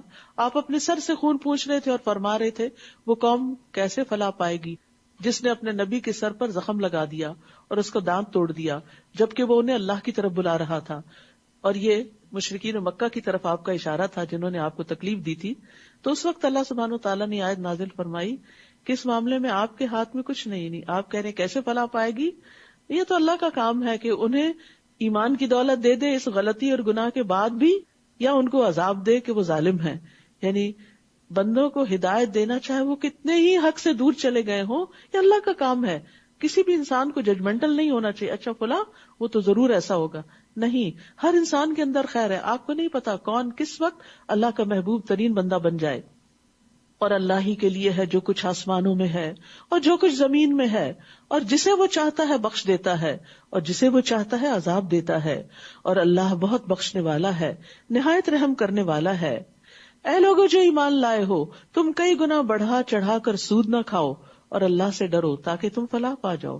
جنگ احد کے تذکرے میں سود کی بات کیونکہ مشکل آئی ہی مال کی محبت کی وجہ سے تھی. جب ابتدا میں جنگ میں مسلمانوں کو کامیابی ہوئی اور وہ مال غنیمت اکٹھا کرنے لگے تو دور جو لوگ درے پہ متعین تھے وہ بھی چھوڑ کے آگے کہ ہمارا حصہ نہ کہیں چلا جائے. تو یہاں پر اشارتاً یہ بتایا جا رہا ہے کہ مال کی محبت انسان کے لیے ناکامی کا باعث بنتی ہے جب وہ مال کی محبت میں مبتلا ہو کر اپنے مشن کو بھول جاتا ہے، اپنے مقصد کو بھول جاتا ہے. اور ڈرو اس آگ سے جو کافروں کے لیے تیار کی گئی ہے، اور اطاعت کرو اللہ اور رسول کی تاکہ تم پر رحم کیا جائے. اللہ اور رسول کی اطاعت اللہ کی رحمت لاتی ہے. اور جلدی کرو اپنے رب کی بخشش کی طرف اور اس جنت کی طرف جس کی چوڑائی آسمانوں اور زمین کے برابر. صرف دنیا کے چھوٹے چھوٹے گھروں کے لیے اپنی ساری زندگیاں کھپا دیتے ہو، اس بڑی جنت کے گھر کی طرف بھی توجہ کرو جو متقی لوگوں کے لیے تیار کی گئی ہے. رسول اللہ صلی اللہ علیہ وسلم نے فرمایا جنت کے ایک کنارے سے دوسرے کنارے تک 40 سال کی مسافت ہے. اتنا بڑا گھر. اور جنت پر ایک دن ایسا آئے گا کہ وہ لوگوں کے رش کی وجہ سے بھری ہوئی ہوگی. رسول اللہ صلی اللہ علیہ وسلم نے فرمایا جنتی جنت میں داخل ہو جائیں گے، اور اس میں جتنی اللہ عز و جل چاہے گا زائد جگہ بچ جائے گی. پھر اللہ تعالیٰ اس کے لیے ایک اور مخلوق پیدا کر کے جنت کے باقی حصے کو آباد کریں گے. اتنی بڑی ہے جنت. ابن عباس کہتے ہیں کہ جنت کا خیمہ خولدار موتی کا ہوگا، 3 میل لمبا، 3 میل چوڑا، صرف ایک خیمہ، ایک ٹینٹ، اور اس کے 4000 سونے کے کواڑ ہوں گے. وہاں کی خوبصورتی کا کیا کہنا، لیکن اس کے لیے بھی تو محنت چاہیے نا. صرف یہی تو نہیں کہ ان دنیا کے گھروں کے لیے سارا وقت ہم لگا دیں اور جنت کے صرف خواب ہی دیکھتے رہیں اور صرف تمنا ہی کرتے رہیں. تو کوئی چیز صرف تمناؤں سے نہیں ملتی، اس کے لیے کچھ کرنا بھی پڑتا ہے. کرنے کے کام کیا ہے؟ جنت کس طرح ملتی ہے؟ وہ جو خوشی اور تکلیف میں خرچ کرتے ہیں. انفاق فی سبیل اللہ کی بات سب سے پہلے آئی، کیونکہ مال کی محبت شدید ہوتی ہے، خوشی میں بھی اور تنگی میں بھی. آپ دیکھیے ایک وہ شخص ہوتا ہے جس کے پاس بہت ہوتا ہے، وہ اگر بہت بھی خرچ کر دے تو بہت فرق نہیں پڑتا، ٹھیک ہے، نارمل بات ہے، اچھا ہے، اجر ملے گا. ایک وہ ہے جس کے پاس بہت تھوڑا ہے، اس میں سے وہ تھوڑا سا خرچ کر دیتا ہے، اس کو پرواہ نہیں، کہ پہلے ہی تھوڑا ہے، تھوڑا اور نکل گیا، ڈزنٹ میٹر، وہ بھی نارمل ہے. ایک بیچ کا ہے کہ جس کو مالدار ہونے کی امید ہے لیکن خرچ کر کے فقیر ہونے کا بھی ڈر ہے، اس کا خرچ کیا ہوا افضل ترین خرچ ہے. تو اس لیے فرمایا وہ جو خوشی اور تکلیف میں خرچ کرتے ہیں، یعنی دونوں موقعوں پر دونوں طرح سے سخت غصے کو ضبط کرنے والے ہیں. یہاں عام غصے کی بات نہیں، غیظ کی بات ہے. شدید غصے کو کنٹرول کر جاتے ہیں اور لوگوں سے درگزر کرنے والے، معاف کر دیتے ہیں. اور اللہ ایسے محسنوں سے محبت کرتا ہے. ان کے لیے ہیں جنتوں کے باغ، جنہوں نے اپنے آپ کو کنٹرول کیا اور خصوصاً اپنے غصے کو کنٹرول. نبی صلی اللہ علیہ وسلم نے فرمایا جو آدمی اپنے غصے کو نافذ کرنے کے باوجود پی گیا، یعنی جن پہ اس کا غصہ چلتا ہے جیسے بچے وغیرہ، تو ان پہ غصہ کرنے کی بجائے اپنے آپ کو کنٹرول کر کے پھر ان سے بھلے طریقے سے بات کرتا ہے، تو اللہ قیامت کے دن اس کے دل کو امیدوں سے بھر دے گا. جو حشر کا میدان ہوگا، خوف ہوگا ہر طرف، تو وہ بڑا پر امید ہوگا کہ میں نے اللہ کی خاطر اپنا نفس کنٹرول کیا تھا، اپنا غصہ کنٹرول کیا تھا. تو اس طرح اللہ سبحانہ وتعالیٰ اس کو جنت میں داخل کرے گا. ابو درداء کہتے ہیں کہ ایک شخص نے رسول اللہ صلی اللہ علیہ وسلم سے کہا ایسے عمل کی طرف میری رہنمائی کریں جو مجھے جنت میں داخل کر دے. آپ نے فرمایا غصہ نہ کرو، تمہارے لیے جنت ہے. اور ایک جگہ پر 3 بار یہ سوال کیا، 3 بار آپ نے کہا لا تغضب لا تغضب لا تغضب، غصہ چھوڑ دو. اور آپ دیکھیے ہمارے بہت سے معاملات غصے کی وجہ سے ہی خراب ہوتے ہیں. اور کیا خوبیاں ان کے اندر. اور جب ایسے لوگ کوئی فحش کام کرتے ہیں یا اپنے نفسوں پر ظلم کرتے ہیں، یعنی غلطی ہو جاتی، گناہ ہو جاتا ہے، کوئی منہ سے بات ایسی نکل جاتی ہے جو دوسرے کے لیے تکلیف دہ ہوتی ہے، تو فوراً اللہ کو یاد کرتے ہیں، پھر اپنے گناہوں کے لیے معافی مانگتے ہیں. اور کون ہے جو اللہ کے سوا گناہوں کو بخش دے، یعنی جو ڈیمیج ہوتا ہے اس کو فوراً درست کرنے کی کوشش کرتے ہیں. اور وہ اپنے کیے پر اصرار نہیں کرتے، اپنی غلطیوں کو بار بار نہیں دہراتے، پھر ان غلطیوں سے بچنے کی بھی اسٹریٹجی ڈیوائز کرتے ہیں. اللہ سبحانہ وتعالیٰ چاہتا ہے کہ ان ہدایات کا مطلب کیا ہے؟ ان کا مطلب یہ ہے کہ اگر ہم اوپر کے درجے سے ذرا نیچے آئیں تو واپس اوپر ہی جائیں، لڑکتے نہ جائیں. پھر کیونکہ انسان جب ایک گناہ کرتا ہے پھر دوسرا، تو ایک گناہ دوسرے کو کھینچ لاتا ہے اور انسان کے اندر سے حیا نکل جاتی ہے. وہ کہتا ہے میں تو ہوں ہی برا، سو وٹ، میں اور بھی چند برائیاں کر لوں. اور شیطان اس کو کہتا ہے تم نے بخشے تو جانا نہیں، دنیا میں عیش کر لو، اپنی مرضی سے جیو. نہیں، اللہ سبحانہ وتعالیٰ ہمیں جنت کی طرف بلاتا ہے. اگر غلطی ہو گئی، کہیں سے کچھ ڈیمیج ہو گیا، فکس کر لو فوراً. اولئک جزاؤہم مغفرۃ من ربہم وجنات تجری من تحتها الانہار خالدین فیہا ونعم اجر العاملین. ایسے ہی لوگوں کی جزا ان کے رب کی طرف سے بخشش اور جنت کے باغات ہیں. سبحان اللہ، یعنی چھوٹی سی قربانی ہے لیکن اجر بہت بڑا. جن کے نیچے نہریں بہتی ہیں وہ ان میں ہمیشہ رہنے والے ہیں. اور کتنا اچھا اجر ہے عمل کرنے والوں کا.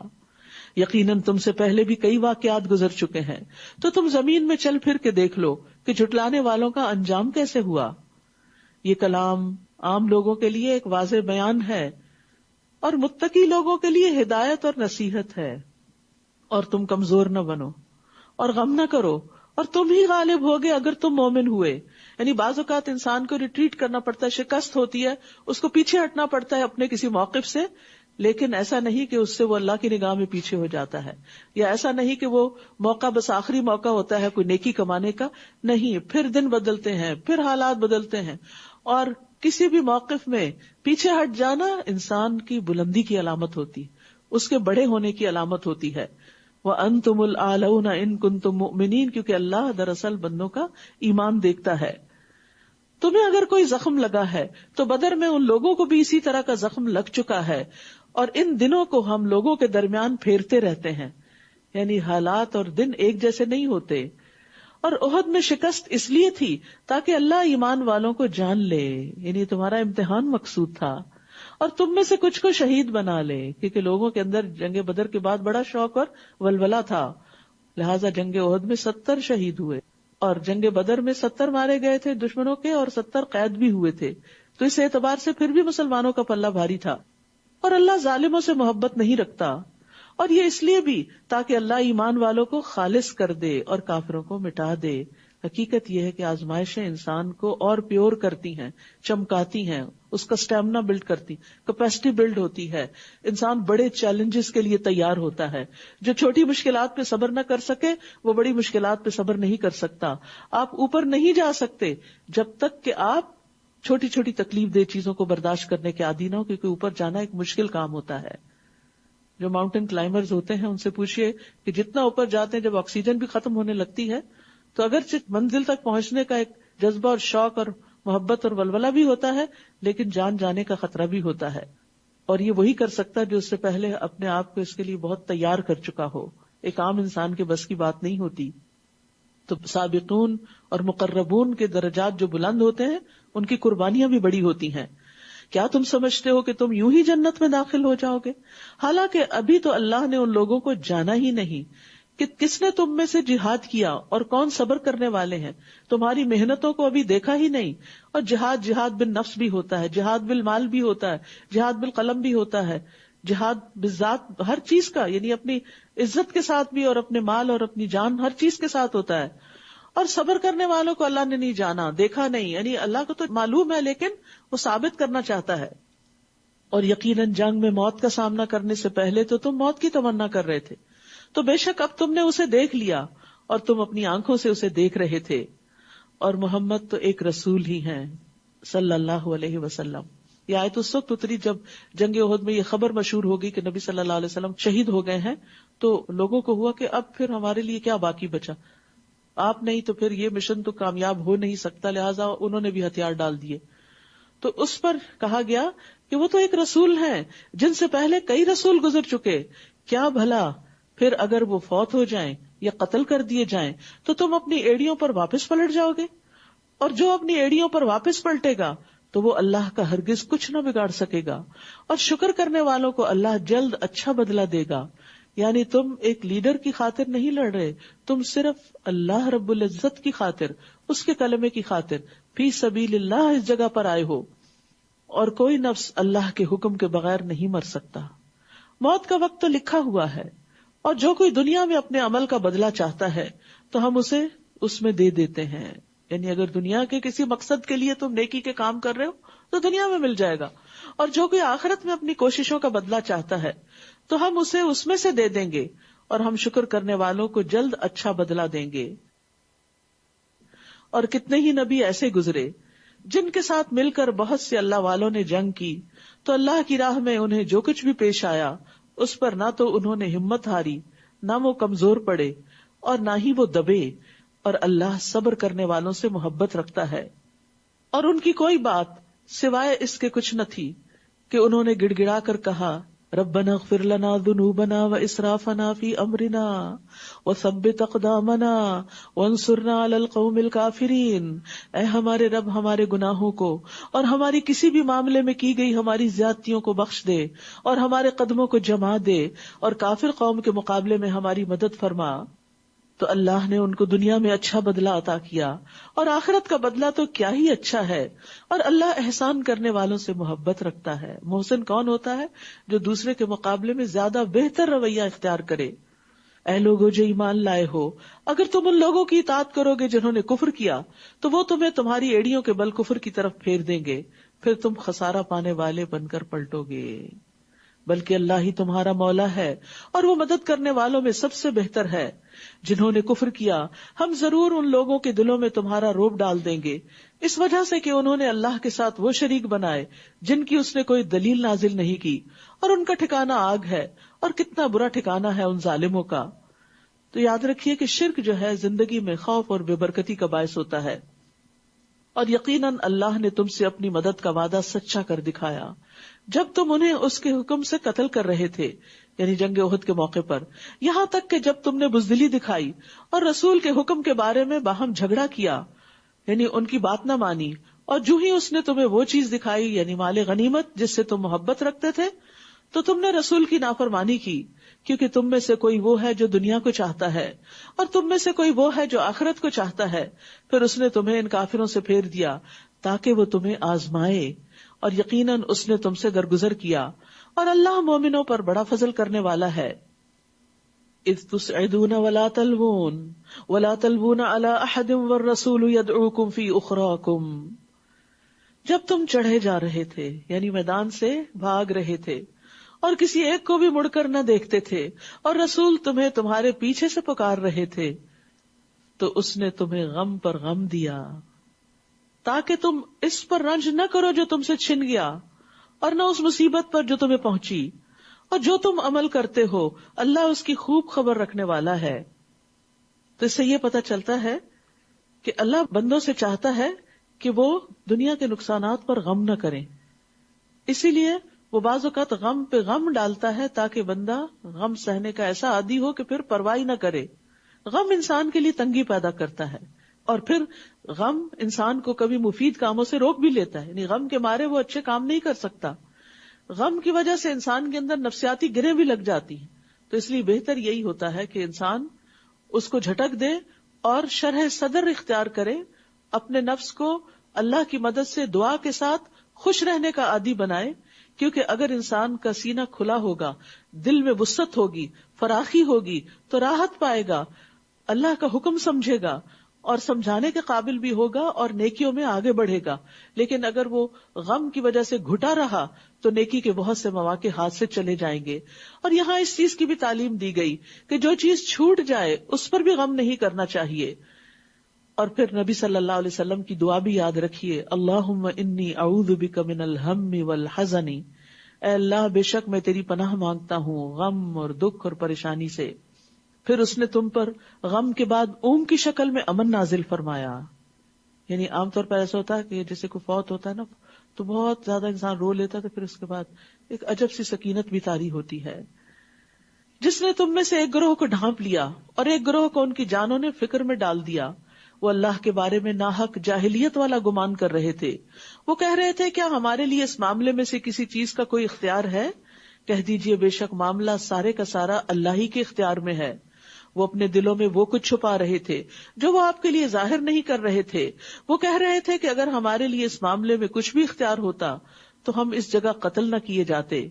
کہہ دیجئے اگر تم اپنے گھروں میں بھی ہوتے تو جن لوگوں کے حق میں قتل ہونا لکھ دیا گیا تھا وہ تو اپنی موت کے مقامات کی طرف نکل پڑتے. اور یہ اس لیے ہوا تاکہ جو کچھ تمہارے سینوں کے اندر ہے اللہ اسے آزما لے, اور تاکہ جو کچھ تمہارے دلوں میں ہے اسے خالص کر دے, یعنی کھوٹ کپٹ سب کچھ نکال دے. اور اللہ سینوں کے بھید خوب جاننے والا ہے. یعنی نیتوں کا کھوٹ ہو یا کام کرنے کے جذبے میں کوئی کمی ہو, تو یہ ساری چیزیں آزمائش کے وقت انسان کو ہلا دیتی ہیں, یا انسان آگے بڑھ جاتا ہے یا اور پھر پیچھے چلا جاتا ہے, اس سٹیج پر نہیں رہتا. یعنی تکلیف اور مصیبت اور آزمائش یا انسان کو ترقی دلاتی ہے یا پھر نیچے گرا دیتی ہے, پیچھے پھیر دیتی ہے. یقیناً وہ لوگ جو تم میں سے اس روز پیٹ پھیر گئے جب دو جماعتیں آمنے سامنے ہوئیں, دراصل شیطان نے انہی کی بعض کوتاہیوں کی وجہ سے انہیں پھسلا دیا تھا. یعنی نیکی کے کام کے لیے نکلے تھے, نبی صلی اللہ علیہ وسلم کے ساتھ نکلے تھے, لیکن ایک خوف زدہ خبر سن کے پیچھے ہٹنے لگے. اور پھر خاص طور پر جو منافقین پیچھے چلے گئے تھے, تو دراصل ان کے نفاق کی وجہ سے انہیں توفیق نہ ہوئی کہ وہ نبی صلی اللہ علیہ وسلم کے ساتھ جنگ میں حصہ لے سکیں. تو یاد رکھیے اگر دلوں میں منافقت ہو تو انسان نیکی کے کاموں سے پیچھے رہ جاتا ہے, پھر اللہ تعالیٰ توفیق بھی چھین لیتا ہے. اور یقیناً اللہ نے ان سے درگزر کیا, بے شک اللہ بہت بخشنے والا ہے, بہت بردبار ہے. اے لوگو جو ایمان لائے ہو, تم ان لوگوں کی طرح نہ ہو جاؤ جنہوں نے کفر کیا اور اپنے بھائیوں سے کہا جب وہ زمین میں سفر کے لیے یا جنگ کے لیے نکلے اور وہاں مر گئے کہ اگر وہ ہمارے پاس ہوتے تو وہ نہ مرتے اور نہ وہ قتل کیے جاتے. بعض اوقات ایسا ہوتا ہے نا، کوئی روڈ ایکسیڈنٹ میں فوت ہو جاتا ہے تو انسان بعد میں بہت حسرتیں اختیار کرتا ہے اور کہتا ہے کاش وہ نہ جاتا تو نہ مرتا. فرمایا نہیں، وہ تو اپنے بستروں میں ہوتے تو وہاں بھی مر جاتے. یہ اس لیے کہ اللہ اس بات کو ان کے دلوں میں حسرت بنا دے، اور اللہ ہی زندگی دیتا ہے اور وہی موت دیتا ہے، اور جو کچھ تم کرتے ہو اللہ اسے خوب دیکھنے والا ہے. اور البتہ اگر تم اللہ کے راستے میں قتل کیے جاؤ یا مر جاؤ تو اللہ کی طرف سے بخشش اور رحمت اس سے کہیں بہتر ہے جو دنیا میں وہ جمع کر رہے ہیں. یعنی اگر اللہ کے راستے میں موت آ بھی گئی تو کیا ہوا، آگے بہترین منزلیں ہیں، دنیا سے بہتر ٹھکانے ہیں. اور البتہ اگر تم مر جاؤ یا قتل کیے جاؤ تو اللہ ہی کی طرف تم سب اکٹھے کیے جاؤ گے. پس اے نبی اللہ ہی کی رحمت کے باعث آپ ان کے لیے نرم خو ہو گئے، اور اگر آپ تند خو ہوتے، سنگ دل ہوتے، سخت دل ہوتے تو یہ ضرور آپ کے آس پاس سے منتشر ہو جاتے. بس آپ ان سے درگزر کیجئے اور ان کے لیے بخشش مانگیے اور ان سے اہم معاملات میں مشورہ کیجیے. پھر جب آپ کسی کام کا پختہ ارادہ کر لیں تو اللہ پر توکل کریں، بے شک اللہ توکل کرنے والوں سے محبت رکھتا ہے. یاد رکھیے ایک داعی اور ایک لیڈر کے اندر جو بیسک کوالٹیز ہونی چاہیے، رحمت، نرمی، تواضع اور کندھے جھکا دینا اور ساتھیوں کے لیے دعا کرنا، ان کی فکر کرنا. نرمی کاموں کو خوبصورت بنا دیتی ہے. نبی صلی اللہ علیہ وسلم نے فرمایا بے شک نرمی جس چیز میں بھی ہوتی ہے اس کو زینت بخش دیتی ہے، اور جس چیز سے نکال دی جاتی ہے اسے بدصورت کر دیتی ہے. نرمی گھرانوں کو فائدہ دیتی ہے. رسول اللہ صلی اللہ علیہ وسلم نے فرمایا جس گھرانے کو نرمی عطا کی گئی تو وہ ان کے لیے فائدے کا باعث ہے، اور جن سے نرمی روک دی گئی تو وہ ان کے لیے نقصان کا باعث ہے. یعنی جن گھروں میں نرمی نہیں ہوتی آپس میں ایک دوسرے کے لیے، وہاں نقصان ہی نقصان ہے. اب اس انتظار میں نہ رہے کہ دوسرے نرم ہو تو ہم نرم ہوں، ہم نرمی کا آغاز کریں. اگر اللہ تمہاری مدد کرے تو کوئی تم پہ غالب آنے والا نہیں، اور اگر وہ تمہیں چھوڑ دے تو اس کے بعد کون ہے جو تمہاری مدد کرے گا. اور اللہ ہی پر مومنوں کو توکل کرنا چاہیے. دیکھیے بار بار ان آیات میں توکل کا درس ہے کہ اللہ پہ بھروسہ کرو، اللہ تمہارے کام سنوار دے گا. کسی نبی کے لیے ممکن نہیں کہ وہ خیانت کرے، یعنی مال غنیمت میں سے کچھ اپنے لیے نکال لے، اور جو کوئی خیانت کرے گا وہ قیامت کے دن اس چیز کو لے کر آئے گا جو اس نے خیانت کی ہوگی. پھر ہر نفس کو اس کی کمائی کا پورا پورا بدلہ دے دیا جائے گا اور وہ ظلم نہ کیے جائیں گے. کیا بھلا وہ جو ہمیشہ اللہ کی رضا کی پیروی کرے اس کی طرح ہو سکتا ہے جو ہمیشہ اللہ کی ناراضگی کے ساتھ پلٹے اور اس کا ٹھکانہ جہنم ہو، اور کتنی بری ہے وہ لوٹنے کی جگہ. ہم درجات عند اللہ واللہ بصیر بما یعملون. وہ اللہ کے نزدیک مختلف درجوں میں ہیں اور جو عمل وہ کرتے ہیں اللہ اس کو خوب دیکھنے والا ہے. لقد من اللہ علی المؤمنین اذ بعث فیہم رسولا من انفسہم یتلو علیہم آیاتہ ویزکیہم ویعلمہم الکتاب والحکمہ وان کانوا من قبل لفی ضلال مبین. یقیناً اللہ نے مومنوں پر احسان کیا. اللہ کا بہت بڑا انعام ہے، مہربانی ہے، رحمت ہے جب انہی میں سے ایک رسول ان میں بھیجا، یعنی انہی کی قوم کے اندر سے رسول اٹھایا. وہ ان پر اللہ کی آیات پڑھ کر سناتا ہے، یعنی قرآن کی تلاوت کرتا ہے، اور ان کا تزکیہ کرتا ہے، یعنی ان کے دلوں کے میل کچیل تک بھی نکالتا ہے، ان کے اخلاق سنوارتا ہے. انما بعثت لاتمم مکارم الاخلاق، کہ میں اخلاق کی تکمیل کے لیے بھیجا گیا ہوں. اور انہیں کتاب و حکمت کی تعلیم دیتا ہے، اور یقیناً اس سے پہلے وہ کھلی گمراہی میں مبتلا تھے. تو یاد رکھیے یہ چاروں چیزیں ساتھ ساتھ چلتی ہیں، تلاوت کتاب، تعلیم کتاب اور حکمت کے ساتھ ساتھ تزکیہ بھی، کیونکہ جب تک تزکیہ نہ ہو، اصلاح نہ ہو تو تعلیم کا مقصد فوت ہو جاتا ہے. کیا احد میں جب تمہیں ایک مصیبت پہنچی حالانکہ تم بدر میں اس سے دگنی پہنچا چکے تھے تو تم کہنے لگے یہ کہاں سے آئی؟ کہہ دیجئے وہ تمہارے ہی نفسوں کی جانب سے ہے. بے شک اللہ ہر چیز پر خوب قدرت رکھنے والا ہے. اور جو مصیبت تمہیں اس روز پہنچی جب دو جماعتیں آمنے سامنے ہوئیں تو وہ اللہ کے اذن سے تھی، کیونکہ مسلمان حیران ہو گئے کہ اللہ کے رسول ہمارے ساتھ ہیں اور ہم اللہ کی خاطر نکلے ہیں، تو یہ نقصان کیسے ہو گیا؟ کیونکہ بعض اوقات آپ کہتے ہیں نا میں تو دین کے کام کے لیے نکلی تھی تو نقصان کیوں ہو گیا؟ تو یہ بھی اللہ کے اذن سے ہی ہوتا ہے. اور تاکہ وہ ایمان والوں کو جان لے. وہ پرکھنا چاہتا ہے کہ کون پھر بھی استقامت اختیار کرتا ہے اور کون اس رستے میں چھوٹے موٹے نقصان سے بددل ہو کے پیچھے پلٹ جاتا ہے. اور تاکہ وہ لوگوں کو بھی جان لے جنہوں نے منافقت کی، یعنی منافقوں کو الگ کرنا بھی چاہتا ہے. اور جب انہیں کہا گیا کہ آؤ اللہ کے راستے میں جنگ کرو یا دفاع ہی کرو، تو کہنے لگے اگر ہم جنگ کرنا جانتے ہوتے تو ضرور ہم تمہاری پیروی کرتے، تمہارے ساتھ آتے. وہ اس دن ایمان کی بنسبت کفر کے زیادہ قریب تھے، کیونکہ ایمان والوں کا ساتھ نہیں دیا تھا. وہ اپنے منہوں سے وہ کچھ کہہ رہے تھے جو ان کے دلوں میں نہیں تھا، اور اللہ اس کو زیادہ جانتا ہے جو وہ چھپاتے تھے. یہ وہ لوگ تھے جو خود تو پیچھے بیٹھ رہے اور اپنے لڑنے والے بھائیوں کے بارے میں کہنے لگے کہ اگر وہ ہماری بات مانتے تو وہ قتل نہ کیے جاتے. کہہ دیجئے اگر تم سچے ہو تو اپنے آپ کو موت سے بچا کر دکھاؤ. اور وہ لوگ جو اللہ کی راہ میں مارے جائیں آپ انہیں ہرگز مردہ خیال نہ کریں، بلکہ وہ زندہ ہیں، اپنے رب کے پاس رزق دیے جا رہے ہیں. سبحان اللہ.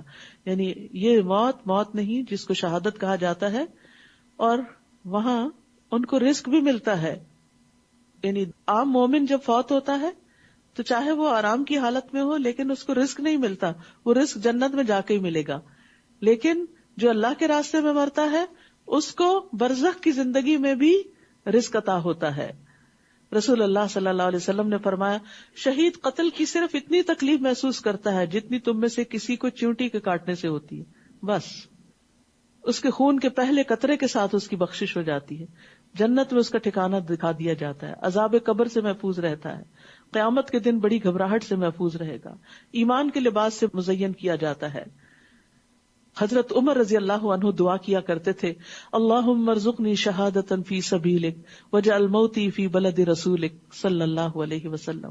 اے اللہ مجھے اپنے راستے میں شہادت عطا کر اور میری موت اپنے رسول صلی اللہ علیہ وسلم کے شہر میں مقدر کر دے، یعنی مدینہ میں موت دینا. اللہ نے انہیں اپنے فضل سے جو کچھ عطا کیا اس پر وہ خوش ہیں، اور جو ان کے پیچھے ایمان والے ابھی تک شہید ہو کر ان سے نہیں ملے ان کے بارے میں بھی وہ خوشیاں منا رہے ہیں. کس بات کی؟ کہ وہ بھی ہمارے نقش قدم پر ہیں، کہ ان پر نہ کوئی خوف ہوگا اور نہ وہ غمگین ہوں گے. جب آپ کسی منزل تک پہنچ جاتے ہیں تو جو دوسرے لوگ اس منزل کے راہ رو ہوتے ہیں ان کے بارے میں بھی آپ خوش ہوتے ہیں کہ جس لائف کو یا جس چیز کو آپ انجوائے کر رہے ہیں وہ بھی وہاں تک پہنچیں گے. تو مومن جو ہوتا ہے وہ دوسرے مومن کی خوشی پر خوش ہوتا ہے. یہ بھی ایمان کی علامت ہوتی ہے. وہ اللہ کی نعمت اور فضل پر خوش ہوتے ہیں. یہ دنیا سے شروع کرنا پڑتا ہے، جب جا کے مرنے کے بعد فضل جب حقیقی شکل میں مل جاتا ہے تو اس پر خوش ہوتا ہے. اور یقیناً اللہ مومنوں کا اجر ضائع نہیں کرتا. وہ مومن جنہوں نے احد میں زخم لگنے کے باوجود اللہ اور رسول کے حکم پر لبیک کہا، ان میں سے جنہوں نے احسان اور تقوی کی روش اختیار کی ان کے لیے بہت بڑا اجر ہے. یعنی اگرچہ شکست ہوئی پھر بھی بد دل نہیں ہوئے، پھر بھی احسان کی روش اختیار کی. وہ جن سے منافق لوگوں نے کہا کہ دشمن کے لوگ تمہارے خلاف جمع ہو گئے تو ڈرو ان سے، تو ڈرنے کی بجائے اس بات نے انہیں ایمان میں اور بڑھا دیا اور وہ کہنے لگے حسبنا اللہ ونعم الوکیل، ہمیں اللہ ہی کافی ہے اور وہ بہترین کارساز ہے. ہوا یہ تھا کہ جنگ احد کے بعد یہ خبر مشہور ہوئی کہ دشمن پھر پلٹ کر حملہ کرنے لگا ہے. تو نبی صلی اللہ علیہ وسلم نے لوگوں کو حکم دیا کہ وہ نکلیں اب پھر مقابلے کے لیے. زخموں سے چور لوگ، تھکے ہارے، یعنی صرف جسمانی زخم نہیں تھے، دل میں بڑے بڑے زخم لگ چکے تھے کیونکہ مدینہ کے ہر گھر سے کوئی نہ کوئی شہید ہو چکا تھا. لیکن اس کے باوجود وہ پھر اٹھ کھڑے ہوئے. سوچئے اگر آپ ایک دن تھکے ہو کسی کام میں، دوسرے دن پھر بلا لیا جائے تو ہمارا حال کیا ہوتا ہے؟ کن کو ہم پہ رحم نہیں آتا. لیکن یہ بھی ایک بڑی سخت آزمائش تھی کہ اس وقت انہیں خوف بھی دلایا گیا، غم بھی تھا، خوف بھی تھا، جسمانی زخم بھی تھے، لیکن پھر بھی وہ کہنے لگے حسبنا اللہ ونعم الوکیل. یعنی جب چیزیں بہت مشکل ہو جایا کرے نا تو اللہ سے مدد مانگا کرے، حسبنا اللہ ونعم الوکیل. یہ وہ کلمہ ہے جسے ابراہیم علیہ السلام نے اس وقت کہا جب ان کو آگ میں ڈالا گیا تھا تو آگ ان پر ٹھنڈی ہو گئی تھی. سبحان اللہ. تو اسی طرح مشکل کام آسان ہو جائیں گے جب آپ حسبنا اللہ پڑھ لیں گے. تو وہ اللہ کی نعمت اور فضل کے ساتھ لوٹے. وہاں جا کر انہوں نے تجارت کی اور نفع کما کر آئے اور انہیں کوئی تکلیف بھی نہ پہنچی. یعنی جس چیز سے وہ ڈر رہے تھے دشمن بھی بھاگ گیا اور انہوں نے اللہ کی رضا کی پیروی کی، یعنی اللہ کے فیصلے پر راضی ہو گئے. اور اللہ بہت بڑے فضل والا ہے. یہ توکل کے 4 انعام تھے کہ نعمت ملی، فضل ملا، تکلیف دور ہوئی اور اللہ کی رضا حاصل ہوئی. یہ تو شیطان ہی ہے جو تمہیں اپنے دوستوں سے ڈراتا ہے، تو تم ان سے نہ ڈرو اور مجھ ہی سے ڈرو اگر ہو تم ایمان لانے والے. اور جو لوگ کفر میں بھاگ دوڑ کر رہے ہیں وہ آپ کو غمگین نہ کریں، بے شک وہ اللہ کو ہرگز کچھ بھی نقصان نہیں دے سکتے. اللہ چاہتا ہے کہ ان کے لیے آخرت میں کوئی حصہ نہ رکھے اور ان کے لیے بہت بڑا عذاب ہے. یہاں مومنوں کی حوصلہ افزائی کی جا رہی ہے کہ ان کے دشمن ان کو کچھ بھی نقصان نہیں دے سکتے. اصل ضرورت ہے اپنا ایمان سلامت رکھنے کی. یقیناً وہ لوگ جنہوں نے ایمان کے بدلے کفر خرید لیا وہ ہرگز اللہ کا کچھ بھی نہ بگاڑ سکیں گے اور ان کے لیے دردناک عذاب ہے.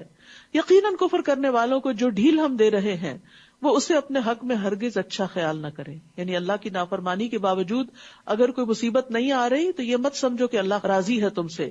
بے شک یہ ڈھیل تو ہم انہیں اس لیے دے رہے ہیں تاکہ وہ گناہوں میں اور زیادہ بڑھ جائیں اور ان کے لیے رسوا کن عذاب ہے. یہ بھی بڑی ڈرنے کی بات ہے کہ انسان اللہ کی نافرمانی کرے اور دنیا میں اس پر کوئی آزمائش اور امتحان نہ ہو اور انسان سمجھے کہ میں جو کر رہا ہوں ٹھیک ہی کر رہا ہوں. کیونکہ جب مشکل آتی ہے تو انسان اپنی غلطیوں کا سوچتا ہے. اور ایسا نہیں ہو سکتا کہ اللہ مومنوں کو اسی حال پہ چھوڑ دے جس پر تم اس وقت ہو، یہاں تک کہ ناپاک کو پاک سے الگ کر دے. اور نہ ہی اللہ ایسا ہے کہ تمہیں غیب پر مطلع کرے، لیکن اس کے لیے وہ اپنے رسولوں میں سے جسے چاہتا ہے چن لیتا ہے. بس اللہ اور اس کے رسولوں پر ایمان لے آؤ. اگر تم ایمان لاؤ گے اور تقوی اختیار کرو گے تو تمہارے لیے بہت بڑا اجر ہے. وَإِن تُؤْمِنُوا وَتَتَّقُوا فَلَكُمْ أَجْرٌ عَظِيمٌ. تقوی انسان کے دل پر بھی ایک چیک ہوتا ہے کہ برا نہیں سوچنا، نیگیٹو تھنکنگ نہیں. زبان پر بھی ایک لاک لگاتا ہے، کوئی بری بات زبان سے نہیں نکالنی. ایکشن میں بھی انسان کو روک کے رکھتا ہے کہ کہیں زیادتی نہیں کرنی. اور وہ لوگ جو اللہ کی عطا کردہ فضل میں بخل کرتے ہیں وہ ہرگز نہ سمجھیں کہ یہ ان کے حق میں بہتر ہے، بلکہ یہ ان کے حق میں بہت برا ہے. قیامت کے دن وہ ضرور اسی چیز کے ساتھ توق پہنائے جائیں گے جس میں انہوں نے بخل کیا. اور آسمانوں اور زمین کی میراث اللہ ہی کے لیے ہے، اور جو تم عمل کرتے ہو اللہ اس سے خوب باخبر ہے. یقیناً اللہ نے ان لوگوں کی بات سن لی جنہوں نے کہا کہ اللہ فقیر ہے اور ہم غنی ہیں، ہمارے پاس بہت مال ہے. اللہ خود نہیں دیتا، ہم سے دلواتا ہے، نعوذ باللہ. ہم ضرور لکھ لیں گے جو انہوں نے کہا، اور انبیاء کا ناحق قتل کرنا بھی. اور ہم کہیں گے چکھو مزہ جلانے والے عذاب کا. ابھی دنیا میں یہ سب باتیں بڑی آسانی سے کر رہے ہو، جب ہماری طرف پلٹو گے پھر دیکھنا کیا ہوتا ہے. یہ عذاب اس وجہ سے ہے جو تمہارے ہاتھوں نے آگے بھیجا، تمہاری اپنی کمائی ہے. بے شک اللہ بندوں پہ قطعاً ظلم کرنے والا نہیں. وہ لوگ جنہوں نے کہا کہ اللہ نے ہم سے عہد لے رکھا ہے کہ ہم کسی رسول پر ایمان نہ لائیں یہاں تک کہ وہ ہمارے پاس ایسی قربانی لے آئے جسے آگ کھا لے. کہہ دیجئے تمہارے پاس مجھ سے پہلے کئی رسول واضح نشانیاں لا چکے، اور وہ نشانی بھی لائے جو تم کہہ رہے ہو. پھر اگر تم اپنی بات میں سچے ہو تو تم نے انہیں قتل کیوں کر ڈالا؟ اب بھی اگر وہ آپ کو جھٹلائیں تو یقیناً آپ سے پہلے کئی رسول جھٹلائے گئے جو واضح دلائل اور صحیفے اور روشن کتاب لائے تھے. کل نفس ذائقۃ الموت، ہر نفس موت کا ذائقہ چکھنے والا ہے. ایک نہ ایک دن موت ہر ایک پہ آنے والی ہے. اور بے شک تم قیامت کے دن اپنے اعمال کے اجر پورے پورے دیے جاؤ گے. لہذا یہ وقت ہے کچھ کرنے کا. تو جو کوئی آگ سے دور کیا گیا اور جنت میں داخل کر دیا گیا تو یقیناً وہ کامیاب ہوا. تو اصل کامیابی کیا ہے؟ فمن زحزح عن النار وادخل الجنہ، آگ سے بچنا اور جنت میں داخل ہو جانا.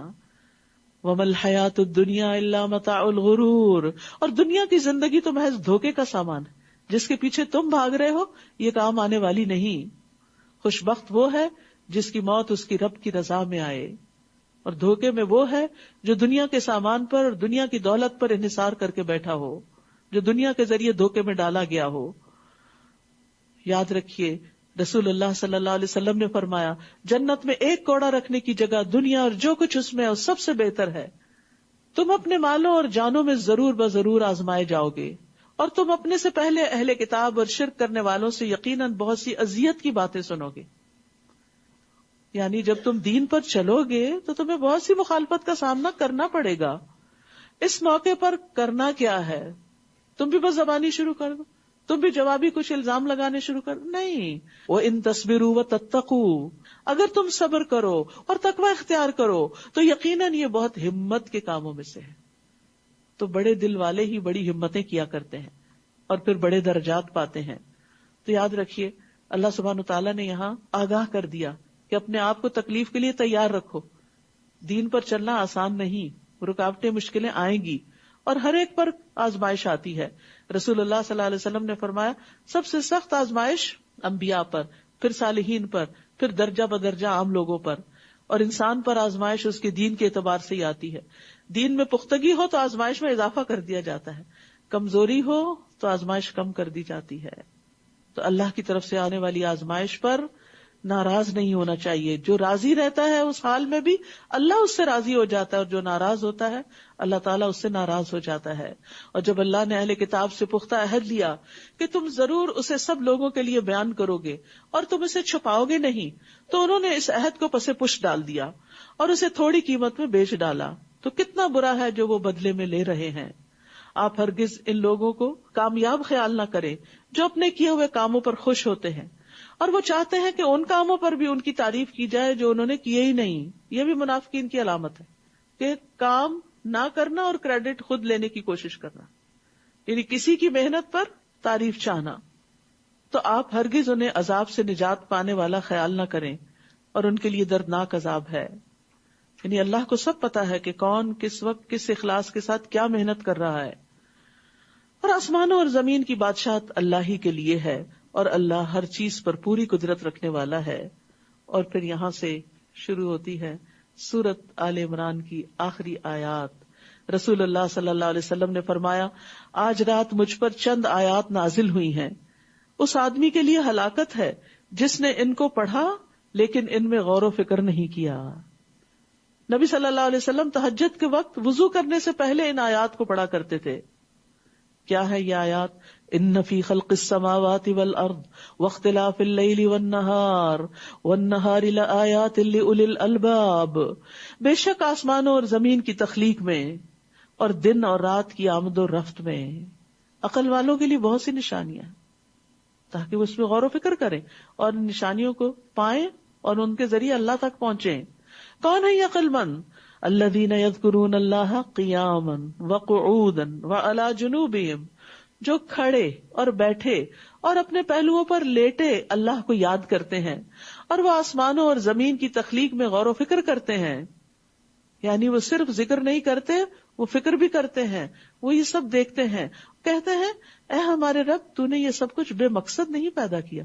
یہ اتنا بڑا آسمان، یہ زمین، اس میں رنگ رنگ کی چیزیں جو پیدا کی اور زمین پیدا کرتی چلی جا رہی ہے، اور یہ طرح طرح کے انسان اور ان کی عقلیں اور ان کے کام، یہ سب کچھ ایسے بے مقصد نہیں ہو سکتا.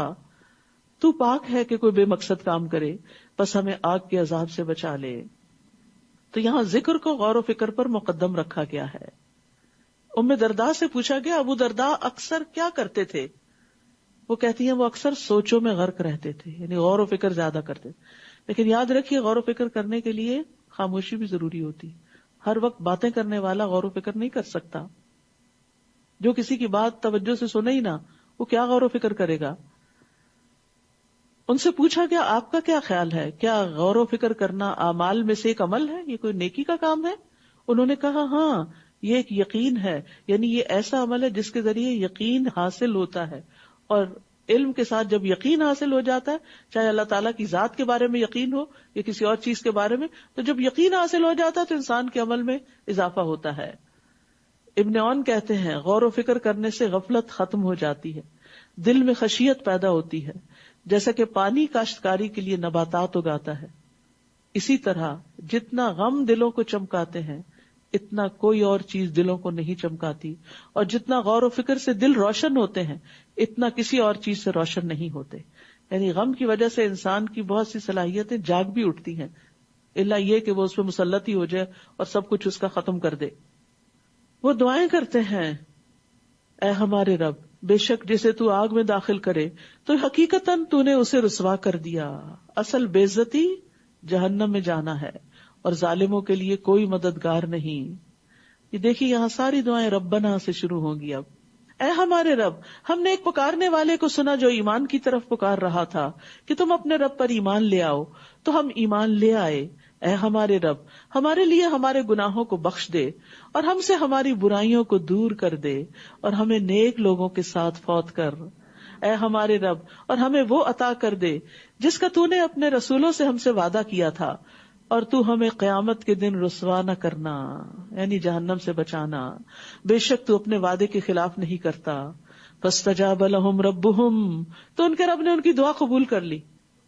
تو یہ دعائیں مانگنی چاہیے، یہ قبولیت والی دعائیں ہیں کہ میں تم میں سے کسی عمل کرنے والے کے عمل کو ضائع نہیں کروں گا، خواہ مرد ہو یا عورت، نو ڈسکریمنیشن، کوئی جینڈر ڈسکریمنیشن نہیں، جو بھی اچھا کام کرے گا اس کو بدلہ ملے گا۔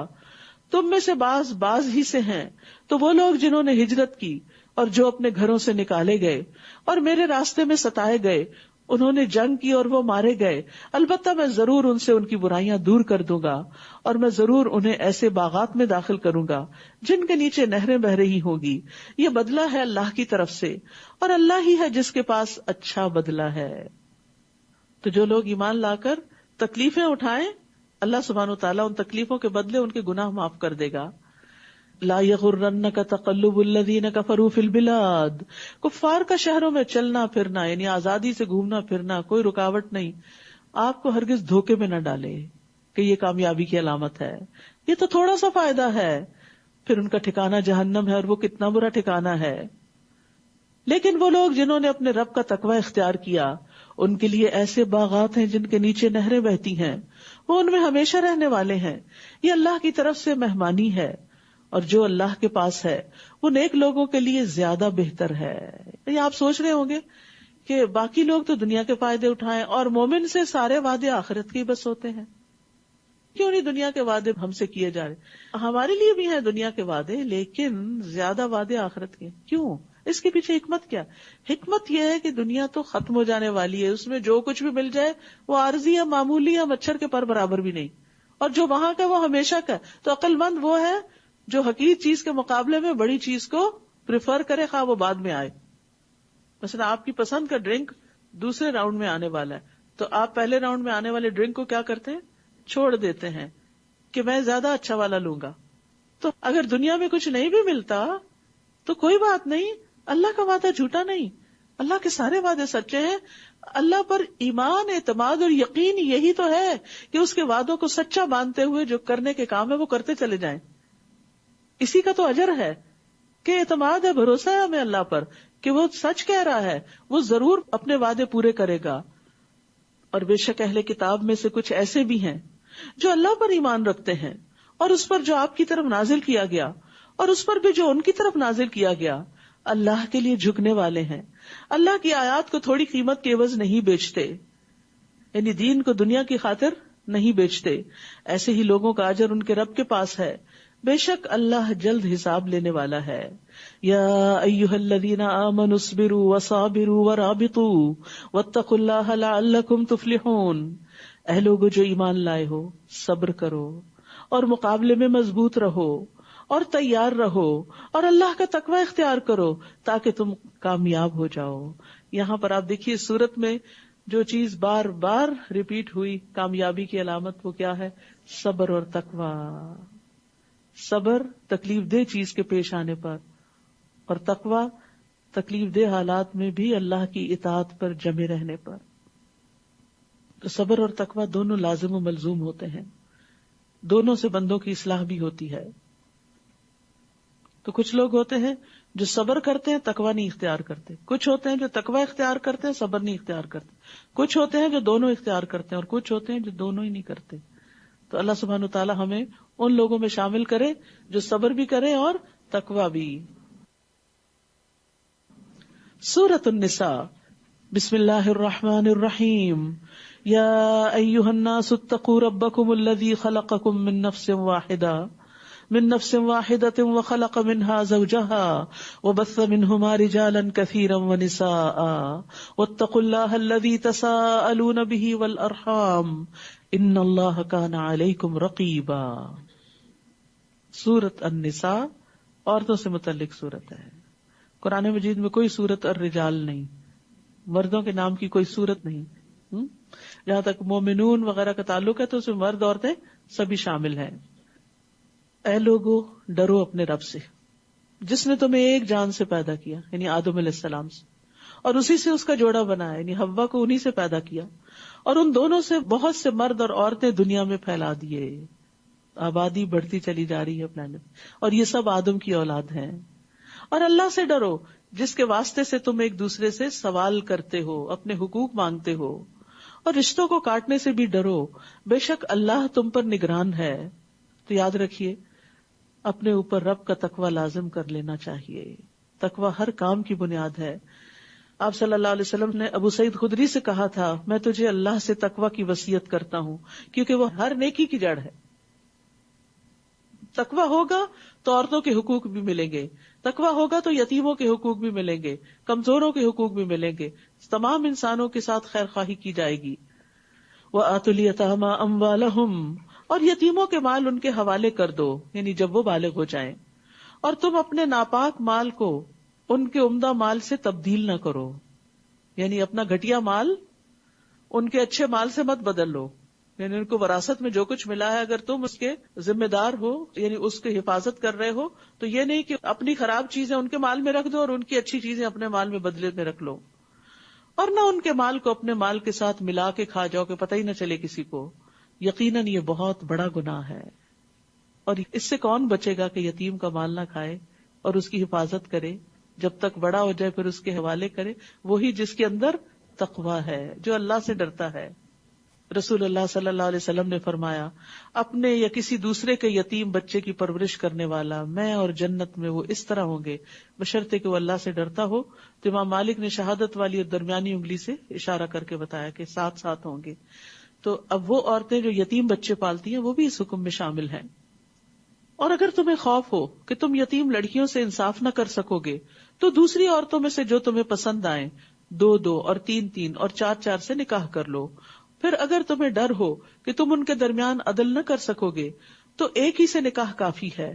یعنی ایک رخصت دی گئی بوقت ضرورت، لیکن عدل کی شرط کے ساتھ، اور واضح بتا دیا گیا کہ اگر عدل نہیں کر سکتے تو پھر ایک ہی، یا تمہارے دائیں ہاتھ جن عورتوں کے مالک ہوئے یہ زیادہ قریب ہے کہ تم ایک طرف مائل نہ ہو جاؤ. اور عورتوں سے نکاح کرتے وقت ان کے مہر خوش دلی سے ادا کیا کرو. اور پھر اگر وہ اپنی طرف سے کوئی چیز تمہارے لیے مہر میں سے چھوڑ دیں، ایز اے گفٹ تمہیں واپس کر دیں، تو اسے خوش مزہ اور خوشگوار سمجھ کر کھاؤ پیو. یعنی بیوی کا گفٹ جو ہے اسے خوشی سے قبول کرو، حقیر نہ سمجھو. اور تم نادان یعنی یتیم بچوں کو اپنے مال مت دو. جب بچے چھوٹے ہونے اپنی منی مینجمنٹ نہ آتی ہو تو ان کے حوالے مت کرو. جنہیں اللہ نے تمہارے لیے قیام زندگی کا ذریعہ بنایا ہے، یعنی مال جو ہے وہ زندگی کو قائم رکھنے کا ذریعہ ہے، ضروریات پوری کرنے کا. اور انہیں تم اس میں سے کھلاؤ اور پہناؤ اور ان سے اچھی بات کہتے رہے. جب وہ مطالبہ کریں، جب وہ غصے کا اظہار کریں، دے دیں ہمارے مال، ہم بس خود ہی اس کو دیکھ لیں گے، تو ان کو پیار سے سمجھاتے رہو، ان کی ضروریات اس میں سے پوری کرتے رہو، لیکن اس وقت ان کے حوالے کرو جب وہ سمجھدار ہو چکے ہوں. ایک حدیث کے مطابق ناسمجھ کو مال دینے والے کی دعا قبول نہیں ہوتی. اور یتیموں کو آزماتے رہو یہاں تک کہ جب وہ نکاح کی عمر کو پہنچ جائیں، یعنی میچور ہو جائیں. پھر اگر تم ان میں سمجھ بوجھ پاؤ تو ان کے مال ان کے حوالے کر دو. اور تم ان کے مال اسراف اور جلدی کرتے ہوئے مت کھاؤ، اس ڈر سے کہ وہ بڑے ہو جائیں گے اور پھر ان کو دینا پڑے گا. اور جو کوئی تم میں سے مالدار ہو تو اسے یتیموں کے مال سے بچنا چاہیے، یعنی ان کے مال میں سے بطور اجرت نہ لے. اور جو مالی طور پر محتاج ہو اسے چاہیے کہ وہ معروف طریقے سے کھائے، یعنی اپنا محنت کا حق وصول کر لے، لیکن محتاط طریقے سے. پھر جب تم ان کے مال ان کے سپرد کرو تو ان پر گواہ ٹھہرا لو، اور حساب لینے کے لیے اللہ کافی ہے. مردوں کے لیے اس ورثے میں سے ایک حصہ ہے جو والدین اور قریبی رشتہ دار چھوڑ جائیں، اور عورتوں کے لیے بھی ایک حصہ ہے اس ورثے میں سے جو والدین اور قریبی رشتہ دار چھوڑ جائیں، چاہے وہ رسول اللہ صلی اللہ علیہ وسلم کا دور جاہلیت ہو یا آج کا معاشرہ ہو. عورتوں کے حقوق مارے جاتے ہیں، اور خاص طور پر ان کو وراثت میں سے نہیں دیا جاتا کہ ان کی شادی پہ اتنا خرچ ہو گیا تھا، ان کی تعلیم پہ اتنا خرچ کر دیا تھا، اب باقی سب کچھ بیٹوں کا ہے. نہیں، عورتیں یعنی لڑکیاں بھی اس میں شریک ہیں جو والدین اور قریبی رشتہ دار چھوڑ جائیں. ورثہ کم ہو یا زیادہ اس میں ایک طے شدہ حصہ ہے. اور ورثے کی تقسیم کے وقت جب غیر وارث رشتہ دار اور یتیم اور مسکین موجود ہوں تو انہیں اس میں سے کچھ نہ کچھ دے دو، اور اگر نہ دے سکو تو ان سے مناسب طریقے سے بات کرو.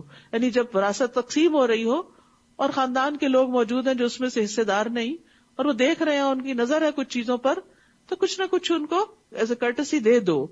اور اگر نہیں دے سکتے تو اچھے سے بات ہی کر لو، کیونکہ الکلمۃ الطیبۃ صدقہ، اچھی بات بھی صدقہ ہے. یعنی صرف مال کا ہی صدقہ نہیں ہوتا، اچھی بات کا بھی صدقہ ہوتا ہے.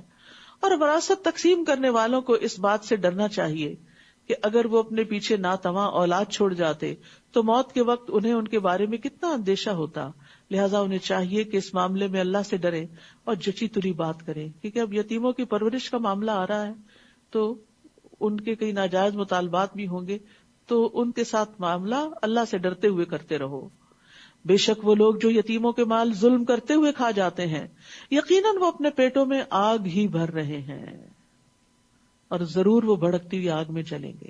بعض اوقات ایسا ہوتا ہے نا کہ کہیں پر باپ فوت ہوتا ہے، بچے پیچھے چھوڑتا ہے، ایک بھائی ان میں سے زیادہ اسٹرانگ ہوتا ہے اور دوسرے کمزور ہوتے ہیں، تو وہ سب کا حصہ دبا کے بیٹھ جاتا ہے اور دینے پہ راضی نہیں ہوتا. اور پھر جو فوت ہوتا ہے حتیٰ کہ اس کے یتیم بچوں کے لیے بھی کچھ نہیں چھوڑتا.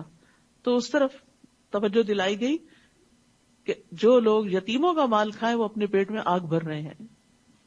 بعض اوقات مرد حضرات ایسے کام کرتے ہیں تو as a sister, as a wife, as a mother ان کو سمجھانا چاہیے، ان کی محبت میں ان کی خیرخواہی کرتے ہوئے. کیونکہ بعض اوقات میں نے دیکھا مائیں ساتھ مل جاتی ہیں، مائیں بیٹوں کے ساتھ مل جاتی ہیں اور بیٹیوں کا حق ان کو نہیں دیا جاتا. تو یہ بیٹے کل قیامت کے دن کام آنے والے نہیں. اللہ تمہیں تمہاری اولاد کے بارے میں تاکید کرتا ہے، بیٹے کے لیے 2 بیٹیوں کے برابر حصہ ہے. وہ کیوں؟ عورت کو آدھا کیوں مل رہا ہے؟ اس لیے کہ عورت پر نان نفقے کی ذمہ داری نہیں ہے. عورت کو اپنی شادی کے وقت پھر مزید مہر بھی ملے گا اور اس کا شوہر اس کے مالی امور کا خیال بھی رکھے گا، جبکہ مرد کو جو ملے گا وہ اپنی شادی کے وقت مہر بھی دے گا اور اپنے اوپر، اپنے بچوں پر، اپنے گھر والوں پر، حتیٰ کہ اگر اور رشتہ دار بھی ہیں تو ان کے اوپر بھی اپنا مال خرچ کرے گا. تو اس کو نسبتاً زیادہ دیا گیا. یہاں کوئی ڈسکریمنیشن نہیں. اگر شوہر فقیر ہو، عورت ملینئر ہو، تو بھی عورت کے اوپر کوئی ذمہ داری نہیں کہ وہ گھر میں خرچ کرے. شوہر ہی کی ذمہ داری ہے. ہاں یہ تو پھر الگ بات ہوتی ہے نا کہ باہم محبت کی وجہ سے عورت کہتی کہ میں اپنے شوہر کو اور اپنے بچوں کو کیسے غربت میں دیکھ سکتی ہوں اور میں اپنے اس مال کو کیا کروں گی، یہ انہی کے لیے تو ہے. تو وہ خوشی سے جو بھی خرچ کرتی ہے پھر وہ اس کے لیے صدقہ شمار ہوتا ہے، اس کے لیے باعث اجر ہوتا ہے. تو جو عورتیں کام کرتی ہیں اور گھر میں کنٹریبیوٹ کرتی ہیں تو وہ ان کا احسان ہے اور اس احسان کو ماننا چاہیے. اور وہ جو لاتی ہیں اور جو بھی کچھ خرچ کرتی ہیں ان کا شکریہ ادا کرنا چاہیے اور ان کے ساتھ اچھا سلوک کرنا چاہیے، نہ کہ ان سے چھینا جھپٹی کر کے، ان کو ذلیل کر کے ان کو دکھ دیا جائے. پھر اگر میت کی وارث 2 سے زیادہ بیٹیاں ہوں تو ان کو ترکے کا 2/3 حصہ دیا جائے گا، اور اگر ایک ہی بیٹی وارث ہو تو اس کے لیے ترکے میں سے آدھا ہے. اگر میت کی کوئی اولاد ہو تو اس کے والدین میں سے ہر ایک کو ترکے میں سے 6واں حصہ ملے گا. اور اگر وہ صاحب اولاد نہ ہو اور اس کے وارث والدین ہی ہو، بچے کوئی نہیں، صرف ماں باپ ہی ہیں، تو ماں کے لیے ترکے کا 3واں حصہ ہوگا. اور اگر اس میت کے بہن بھائی بھی ہوں تو اس کی ماں کے لیے 6واں حصہ ہوگا. یہ سب تقسیم وصیت پوری کرنے یا قرض کی ادائیگی کے بعد ہوگی. تم نہیں جانتے کہ تمہارے والدین اور تمہاری اولاد میں سے کون فائدہ پہنچانے میں تم سے قریب تر ہے. یہ اللہ کی طرف سے طے شدہ حصے ہیں. بے شک اللہ بہت علم والا اور کمال حکمت والا ہے. اس لیے اس تقسیم پہ راضی ہو جاؤ، اس پر اعتراض نہ کرو. اللہ سبحانہ تعالیٰ جس طرح سارے حالات کو جانتا ہے تم نہیں جانتے، اس لیے صرف ظاہری اور وقتی طور پر اگر آدھا آدھا دے کر تم خوش ہو جاتے ہو کہ ہم نے زیادہ انصاف کیا، نہیں، اللہ سبحانہ تعالیٰ زیادہ انصاف کرنے والا ہے. کیونکہ اسلام کا یہ نظام جو وراثت کی تقسیم کا ہے یہ پورے آن دا ہول سارے سسٹم میں لیا جائے گا، نہ کہ ایک جز کے طور پر جس میں عورت کے حقوق اور بچوں کے حقوق کے دیگر احکامات بھی موجود ہیں. کیونکہ اللہ سبحانہ تعالیٰ بندوں پر ان کے والدین سے بھی زیادہ مہربان ہے. وہ عام محاورہ ہے نا، ایک 70 ماؤں سے بھی بڑھ کے پیار کرتے ہیں. تو پھر یہ اس کی محبت ہے کہ اس نے اس معاملے میں رسول اللہ صلی اللہ علیہ وسلم کو بھی نہیں کہا کہ آپ تقسیم کر دیں، ترازو اپنے ہاتھ میں رکھی کہ اس نے سب کے حصے خود بانٹ دیے. وَلَكُمْ نِصْفُ مَا تَرَكَ أَزْوَاجُكُمْ، اور اگر تمہاری بیویاں صاحب اولاد نہ ہوں تو ان کے ترکے میں تمہارے لیے آدھا حصہ ہے. پھر اگر ان کی اولاد ہو تو تمہارے لیے ترکے میں سے وصیت پوری کرنے یا قرض کی ادائیگی کے بعد 4واں حصہ ہوگا. اور اگر تم صاحب اولاد نہ ہو تو تمہاری بیویوں کے لیے ترکے میں سے 4واں حصہ ہے. پھر اگر تمہاری اولاد ہو تو ان کے لیے ترکے میں سے 8واں حصہ ہے. یہ سب تقسیم وصیت پوری کرنے یا قرض کی ادائیگی کے بعد ہوگی. اور اگر کوئی مرد یا عورت بے اولاد ہو کلالہ اور اس کے ماں باپ بھی حیات نہ ہو مگر اس کا ایک بھائی اور ایک بہن ہو تو بھائی اور بہن ہر ایک کو چھٹا حصہ ملے گا. اگر وہ اس سے زیادہ ہو تو سب کے سب ترکے کے 1/3 میں شریک ہوں گے. یہ سب تقسیم وصیت پوری کرنے یا قرض کی ادائیگی کے بعد ہوگی بشرطے کہ کسی کا نقصان نہ کیا گیا ہو. یہ اللہ کی طرف سے ایک تاکیدی حکم ہے اور اللہ خوب جاننے والا ہے، بہت بردبار ہے. یاد رکھیے ورثے کی تقسیم اس وقت ہوگی جب وصیت پوری کر دی جائے اور قرض ادا کر دیا جائے میت کی طرف سے. تو وصیت میں تکلیف پہنچانا کبیرہ گناہوں میں سے ہے، اور وصیت بھی 1/3 مال میں سے ہونی چاہیے. کسی وارث کے لیے وصیت نہیں ہو سکتی، 1/3 سے زیادہ میں وصیت نہیں ہو سکتی. وارث اگرچہ غنی ہو لیکن پھر بھی 1/3 سے زیادہ وصیت درست نہیں. تلک حدود اللہ، یہ اللہ کی حدود ہے. اور جو کوئی اللہ اور اس کے رسول کی اطاعت کرے گا وہ اسے ایسے باغات میں داخل کرے گا جن کے نیچے سے نہریں بہ رہی ہیں، وہ ان میں ہمیشہ رہنے والے ہیں. اور یہ بہت بڑی کامیابی ہے. یہ ہے اصل کامیابی کہ ہمیشہ کی کامیابی. عارضی کامیابی سے انسان خوش ہوتا ہے لیکن عارضی ہی ہوتی ہے. اور جو کوئی اللہ اور اس کے رسول کی نافرمانی کرے گا اور اس کی حدود سے تجاوز کرے گا، یعنی جو کام انہوں نے نہیں کیا وہ ان سے آگے بڑھ کے خود ایجاد کر لے دین میں، وہ اسے آگ میں داخل کرے گا جس میں وہ ہمیشہ رہنے والا ہے اور اس کے لیے ذلیل کرنے والا عذاب ہے. اور تمہاری عورتوں میں سے جو بے حیائی کا ارتکاب کرے یعنی زنا کا، تو ان کے اس جرم پر اپنے مردوں میں سے 4 گواہ طلب کرو. یعنی ایسے نہیں کہ کوئی بھی الزام لگا دے تو پکڑ لو، پھر اگر وہ گواہی دے دیں تو سزا کے طور پر ان عورتوں کو گھروں میں روک رکھو، کیونکہ یہ خرابی باہر جانے سے ہوئی تو پھر باہر نہ جانے دو یہاں تک کہ موت انہیں آ لے یا اللہ ان کے لیے کوئی اور راستہ بنا دے. یہاں پر زنا کے لیے لفظ فاحشہ استعمال ہوا کیونکہ اس کی برائی کھلی برائی ہے. اور تم میں سے جو 2 مرد اس برائی کا ارتکاب کریں تو ان دونوں کو ایذا دو، پھر اگر وہ دونوں توبہ کر لیں اور اصلاح کر لیں تو ان سے اعراض برتو. بے شک اللہ بہت توبہ قبول کرنے والا، نہایت رحم کرنے والا ہے. کیونکہ مردوں کو تو گھر میں رکھنے کا فائدہ نہیں، کیونکہ ان کا تو دائرہ کار ہی باہر ہے. انما التوبۃ علی اللہ للذین یعملون السوء بجہالہ، بے شک اللہ کے ذمے ان لوگوں کی توبہ قبول کرنا ہے جو جہالت سے برائی کا ارتکاب کرتے ہیں پھر جلد ہی توبہ کر لیتے ہیں. تو یہی وہ لوگ ہیں جن پر اللہ مہربان ہوتا ہے اور اللہ بہت علم والا، بہت حکمت والا ہے. تو جہالت کیا ہوتی ہے کہ انسان انجام سے غافل ہو کے، بے خبر ہو کے غلط کام کرے، اللہ کی ناراضگی کا کام کرے، اسے یہ پتہ ہی نہ ہو کہ اس غلط کام پر عذاب بھی لازم ہوتا ہے. پھر یہ کہ انسان اس بات سے غافل ہو جائے کہ اللہ دیکھ رہا ہے، اس کی نگرانی کر رہا ہے، یا اس بات سے غافل ہو جائے یا بھول جائے کہ اس غلط کام کے نتیجے میں اس کا ایمان کم ہو جائے گا یا بالکل ہی ختم ہو جائے گا. جیسے زنا کرتا ہے جب انسان تو اس کا ایمان اس کے اندر سے نکل جاتا ہے. اور ان لوگوں کے لیے توبہ قبول نہیں ہوتی جو برے عمل کرتے رہتے ہیں یہاں تک کہ جب ان میں سے کسی ایک کو موت آتی ہے وہ اس وقت کہتا ہے بے شک میں اب توبہ کرتا ہوں. اور نہ ہی توبہ ان لوگوں کے لیے ہے جو کفر کی حالت میں مر جاتے ہیں. یہی لوگ ہیں جن کے لیے ہم نے دردناک عذاب تیار کر رکھا ہے. تو یاد رکھیے جو توبہ نہیں کرتا وہ معاف نہیں کیا جاتا. اور موت کے وقت جب نزع کی کیفیت طاری ہو جائے، موت کے فرشتے نظر آنے لگے، سانس گلے میں اٹک جائے، اس وقت بھی توبہ قبول نہیں ہوتی. ہاں اس سے پہلے بیماری میں کوئی توبہ کرے تو توبہ ہو جائے گی. پھر سورج کے مغرب سے طلوع ہونے کے بعد توبہ قبول نہیں ہوگی. پھر فرمایا یا ایھا الذین آمنو، اے لوگو جو ایمان لائے ہو، تمہارے لیے حلال نہیں کہ تم زبردستی بیوہ عورتوں کے وارث بن بیٹھو. دور جاہلیت میں یہ تھا کہ جب شوہر فوت ہوتا تو عورت کو اسی گھر میں رہنا ہوتا ہمیشہ کے لیے، اس کو چھوڑتے نہیں تھے. کبھی اسے بیٹے اس سے شادی کر لیتے، کبھی اور اپنی مرضی سے، لیکن اس کو جانے نہیں دیتے تھے.